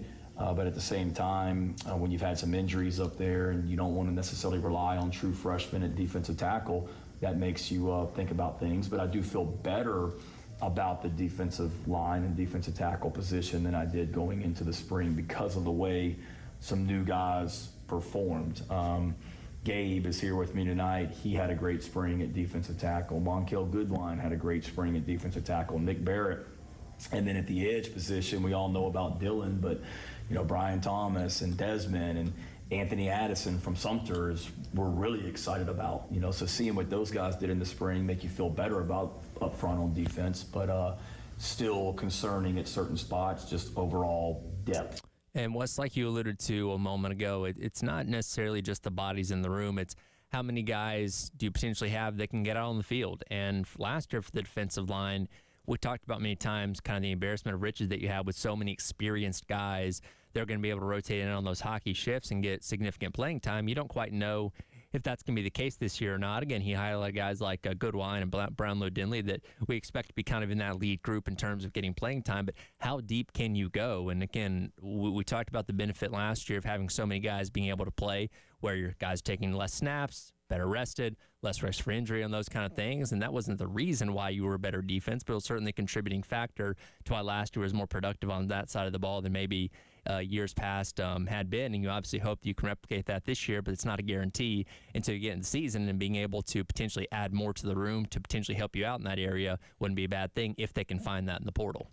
Yeah, and I think it's difficult to find, to be completely frank, and those guys are going to command a tremendous amount of attention from an NIL resource standpoint. Now, I do think there are some positives here. The positive is it seems like Brownlow Dindy like not to read too much into it, but that was the first name out of Beamer's mouth. And also that's a guy that we heard really, I would say that I think it was the first or second scrimmage, his name really started to stand out as somebody who can make some plays for you on the interior. So that's a good step forward. Goodwine, it sounds like, had a really good spring. That's a great step forward. And then Barrett is kind of that veteran presence, the person who, can at least go out there and maybe take on a little bit bigger role than he has the last few years. But overall, I think that's still a spot where, you don't just lose a TJ Sanders, a Tonka Hemingway, a Boogie Huntley, and then just be able to easily replace it. It's just very, very hard to do. And add in a guy who I think was, honestly, if things had played out a little bit differently, DeAndre Jules could have played a really, really big role last year too, but there was a lot of depth in the room, as we know, and he ended up getting hurt. So, how much would you have loved to have had a Jules coming back this year? He'd be pushing for a starting spot, I think. So I'll be very curious to see who they can find, what they can find talent-wise in the portal at those two spots, tackle and defensive end, because I think it's very easy to just blindly for us to say, you got to add at this spot. Well, the guys it's not a video game. The guys have to exist. They have to be interested. They have to be in the portal. And, frankly, the numbers got to be right. Yeah, several things to unpack from what you said there. You don't lose – like when you talk about losing a TJ, a Boogie, a Tonka, like losing one of those guys, you're sitting there going, all right, this is going to be a guy we need to replace. It's going to be tough. You lost all of them, like all those guys you talked about at one time. So that becomes even tougher. That meant that this spring, yes, the portal's still out there. Yes, you still need to add somebody, but that's not the only answer. One reason South Carolina was so good up front last year was the depth. So you need to develop some of the guys that are already on your roster. So you needed Brownlow Dindy to come in and take a step forward. Former 5-star guy. We know there's talent in there. There's size, there's movement ability, there's talent. Could he come in and take a developmental step? Could Goodwine take a developmental step? Is Barrett ready to go from a guy who's a 10 to 20 to 25 snap type guy throughout his career to maybe take another step forward and be able to be a leader? It looks like, based on the feedback, that those guys did have good springs and maybe took those steps that you're looking for. That's good, right? But to kind of maybe not complete the puzzle, but get closer to a solution, you need those guys to continue to come along. And I still think you need to add a piece or two from the portal. But you look at, portal defensive tackles, we know from the last cycle and the spring cycle, it's one of those spots that's at a premium. There's not many of them. When they go in, they're going to draw big interest. Like you look at the guy who's gone in from Syracuse. He announced he was going in, and even before he was officially in the portal, there was a graphic that came out in a report saying, hey, his top 4 schools are going to be these schools. And who was it? It was like Texas, Georgia, Ohio State, and Tennessee. It's like, all right, 4 name brand programs who are among the biggest spenders in NIL. How did they know? He's not even in the portal. It's like magic. So, portal magic. But that shows you how tough it is. A portal defensive tackle is going to be a very expensive position. And so it's not just, we'll go get a tackle in the portal. Like, you got to go find the right guy. Well, and same for edge / defensive end. Look at Bo Atkinson, who, got connected to South Carolina, at least in terms of reporting, pretty quickly because they were having a Zoom with him. But then, you got Ohio State and Georgia heavily involved right off the bat and getting him on campus. And, it is what it is. But when Ohio State and Georgia call guys, they typically are at least going to give it a look. And, Tyler, you can probably confirm on this. Didn't Georgia get a couple of transfer guys on the D-line over the weekend? Yeah, they got a few guys. A lot of talk now about Ohio State and Atkinson probably being a fit. I know he was there, I think, yesterday from our guy Nakos is reporting. But, Atkinson currently right now, at least according to the On3 industry ranking, the number 1 available defensive end in the portal. So, obviously – that's a guy that's going to kind of have a premium. But if you if you care about the rankings and the ratings and believe them, there's actually a pretty steep difference between where Atkinson is as a player and where the next guy listed is. So I think it's not just are you at that position, but if you are a potentially, I don't even think you have to say elite. If you're a potentially very good player at that position and you're in the portal and we're in this window where things are just a little bit different, then, yeah, man, you're the demand. I mean, there's a little bit of just supply and demand at play here. The demand for you as if you're at the top of this list is going to be through the roof, because even if you feel good about your defensive line, everybody out there wants to be better. Yeah. You don't even have to be a starter. Yeah, Atkinson, as much as we've talked about him, dude, he was not a full-time starter for North Carolina. You know, and I think there's an extent like Devontae Miles, who Carolina got in the transfer portal, and we heard some good things about in the winter and spring. He wasn't a full-time starter. It might not have even been a, starter for Bowling Green, So it's kind of just about, like, supply and demand. It's about the progression. It's about taking a guy that maybe you look at and go, there's a lot more to unlock and develop here. I mean, Demetrius Knight, Kyle Kennard, they were starters at their previous schools. They took their biggest step when they stepped up and came to South Carolina. So, I mean, again, defensive tackle, edge, like you said, Wes, with Atkinson, those are premium positions. So if you're good, if you're elite, sky's the limit. If you're good, you're going to be in demand. The hardest thing I feel like to evaluate is the guys. Take a Joel Starlings, for example. This is a former four-star high school defensive lineman that offers from everybody. Redshirted his first year on campus. Now he's in the portal. What do you even do with that? There's no additional evaluation there, but he's 6'5", 310. What's your move if you don't have anything else to evaluate? Yep. It's a good question. We'll come back and we'll wrap up the hour, talk a little bit about recruiting and how that fared for the spring game over the weekend as well. That's coming up next, Gamecock Central Takeover Hour, presented by Firehouse Subs. Our West Chris on your Tuesday on the game. 107.5 The Game in Columbia, 100.5 The Game in Florence, and 100.3 The Game in Myrtle Beach. The Game Network.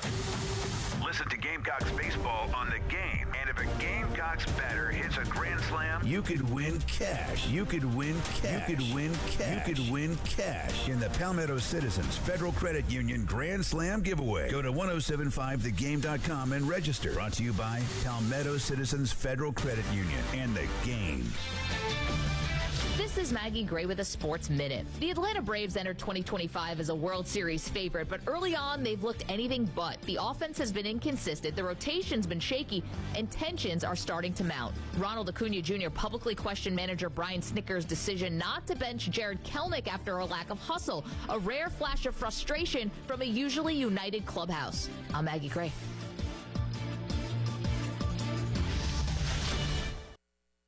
Get ready for Cinco de Mayo with Total Wine & More, your cocktail central. From margaritas to cervezas and tequila, we've got everything you need for the perfect fiesta. With the lowest prices for over 30 years, you'll always find what you love and love what you find. Only at Total Wine & More. Drink responsibly, B21. All right, when it comes to getting life insurance for your family, a lot of excuses can get in the way. But ask yourself this. If something were to happen to me, who would pay the mortgage, the kids' education, and the other bills? Then forget the excuses and check out Ethos Life, the online, easy way to get life insurance in 10 minutes. Ethos has rates that you can afford, like a $500,000 policy for a 40-year-old male starting at $1 a day or $30 a month with a few health questions and no medical exam. Get your free quote right now at checkethos.com. That's checkethos.com. Not available in all states. Rates do vary. Get 5 quarts of O'Reilly Full Synthetic Motor Oil and a MicroGuard oil filter for $29.99. In-store only. Limit supply. O'Reilly Auto Parts. If a carpet refresh is on your to-do list, now's the time to check it off, because right now you can take advantage of our Buy More, Save More savings. The more you buy, the more you save, up to 15% on select special order carpet purchases. Plus, the Home Depot Home Services can handle the installation for you. All that's left is to enjoy that stunning new carpet and step into softness. The Home Depot, how doers get more done. Offer valid April 17th through May 4th. Receive up to 15% off special select order carpet purchases. Minimum purchase required. Exclusions apply. For licenses, see homedepot.com/license numbers. With Progressive, it's easy to reach customer service with our app, website, chat, or by phone. Because when getting help is hard, it's not help at all. Little help. A little help over here. Thank you for calling Bench Press Assistance. What? Due to excessive gym volume, all available spotters are currently lifting heavy weights off the chests of other bench pressers. Seriously? Please continue to hold, and we will remove the barbell from your chest in the order in which your cry for help was received. Getting assistance should be easy. With Progressive, it is. Progressive Casualty Insurance Company and Affiliates. Wesley Financial Group is not a law firm. Are you a victim of the timeshare trap and think there's no way out? I'm Chuck McDowell, founder of Wesley Financial Group, the original timeshare cancellation expert. And I'm here to tell you that there is a way out. All you need to do is give my office a call. I will send you a timeshare exit information kit absolutely free, explaining how the timeshare industry works and your options for cancellation. Call Wesley now for your free info kit. 800-383-7733. That's 800-383-7733. Paid for by Wesley Financial Group. When you switch to Progressive, you could save bundling your home and auto. Then you could put that money towards some of the surprisingly more expensive things in life. Attention passengers, we've reached 10,000 feet and internet is now available for purchase. I just paid hundreds for this flight, and you can't even throw in internet? I'll just take the free pretzels. Sorry, but I do have snack boxes for sale. I'm just gonna sleep. In that case, we are selling pillows and blankets as well. I'll just breathe. That's free, right? Life costs a lot, so bundle and you could save with Progressive. Progressive Casualty Insurance Company, affiliates, and other insurers. Not available in all states. The Gamecock Central Takeover Hour with Tyler Head, along with Chris Clark and Wes Mitchell from Gamecock Central. Sponsored by Firehouse Subs. Call or text 803-404-6100 on the Game Network and on the 107.5 The Game app.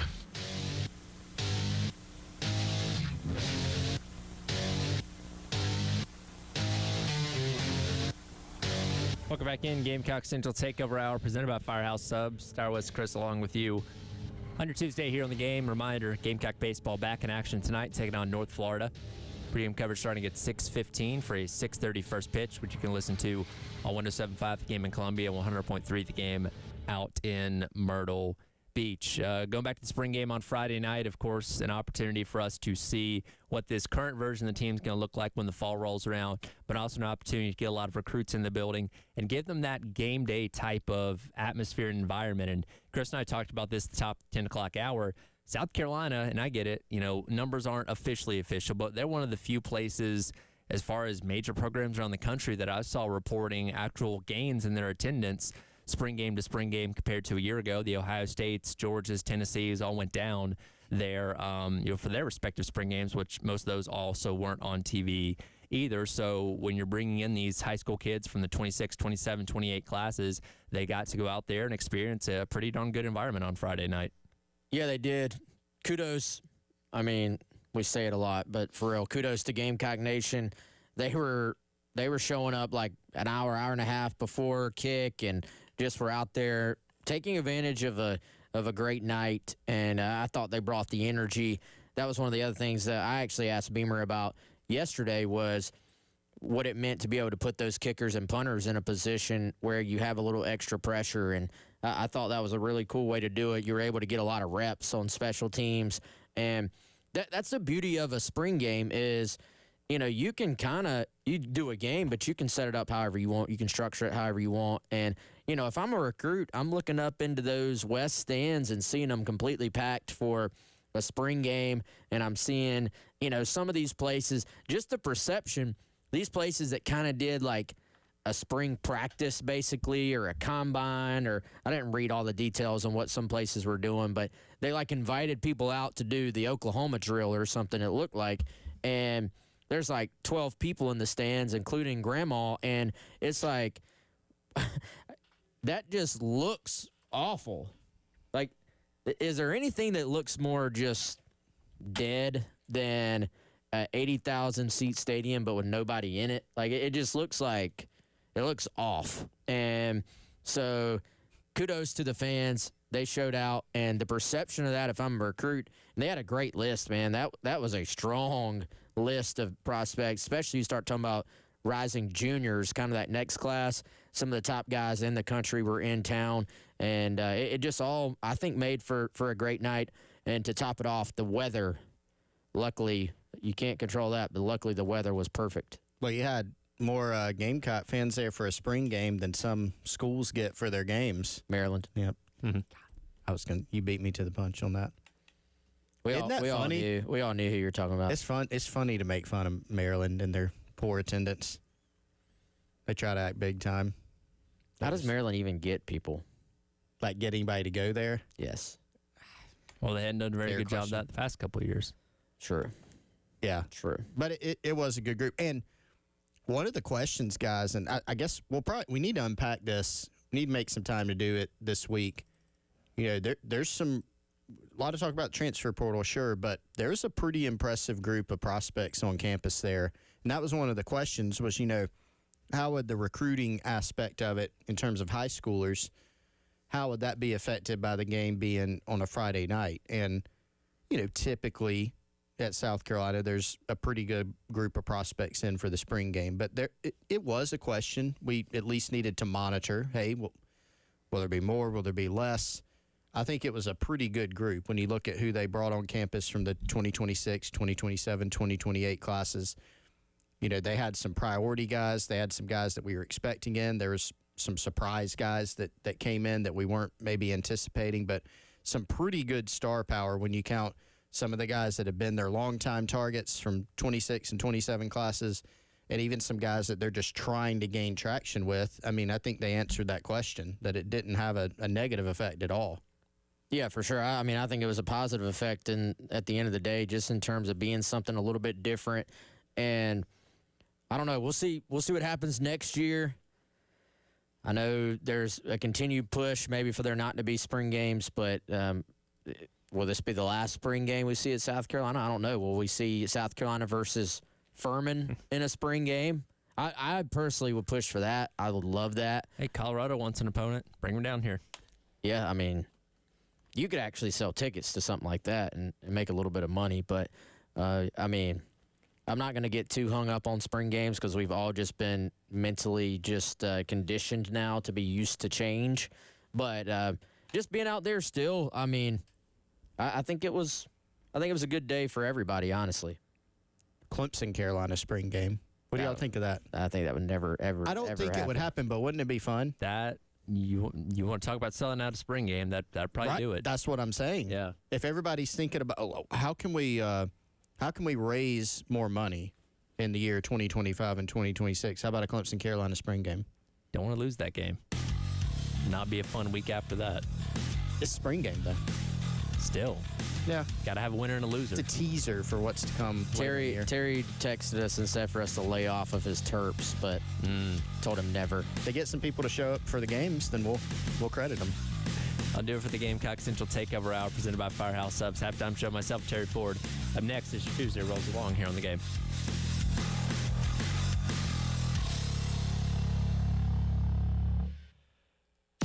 .1075 The Game, broadcasting live from the Herndon Chevy Studios. You can save up to $20,000 on new Silverados. Stop by or shop online today and see how Herndon Chevy makes you smile. Together, let's drive. All right, if you have not had the new Zesty Garlic Hook and Ladder or the Spicy Dill Hook and Ladder, that's the limited time offering that you can get right now at Firehouse Subs. 15 different locations all around the Midlands. The garlic Fresno hot sauce is the mild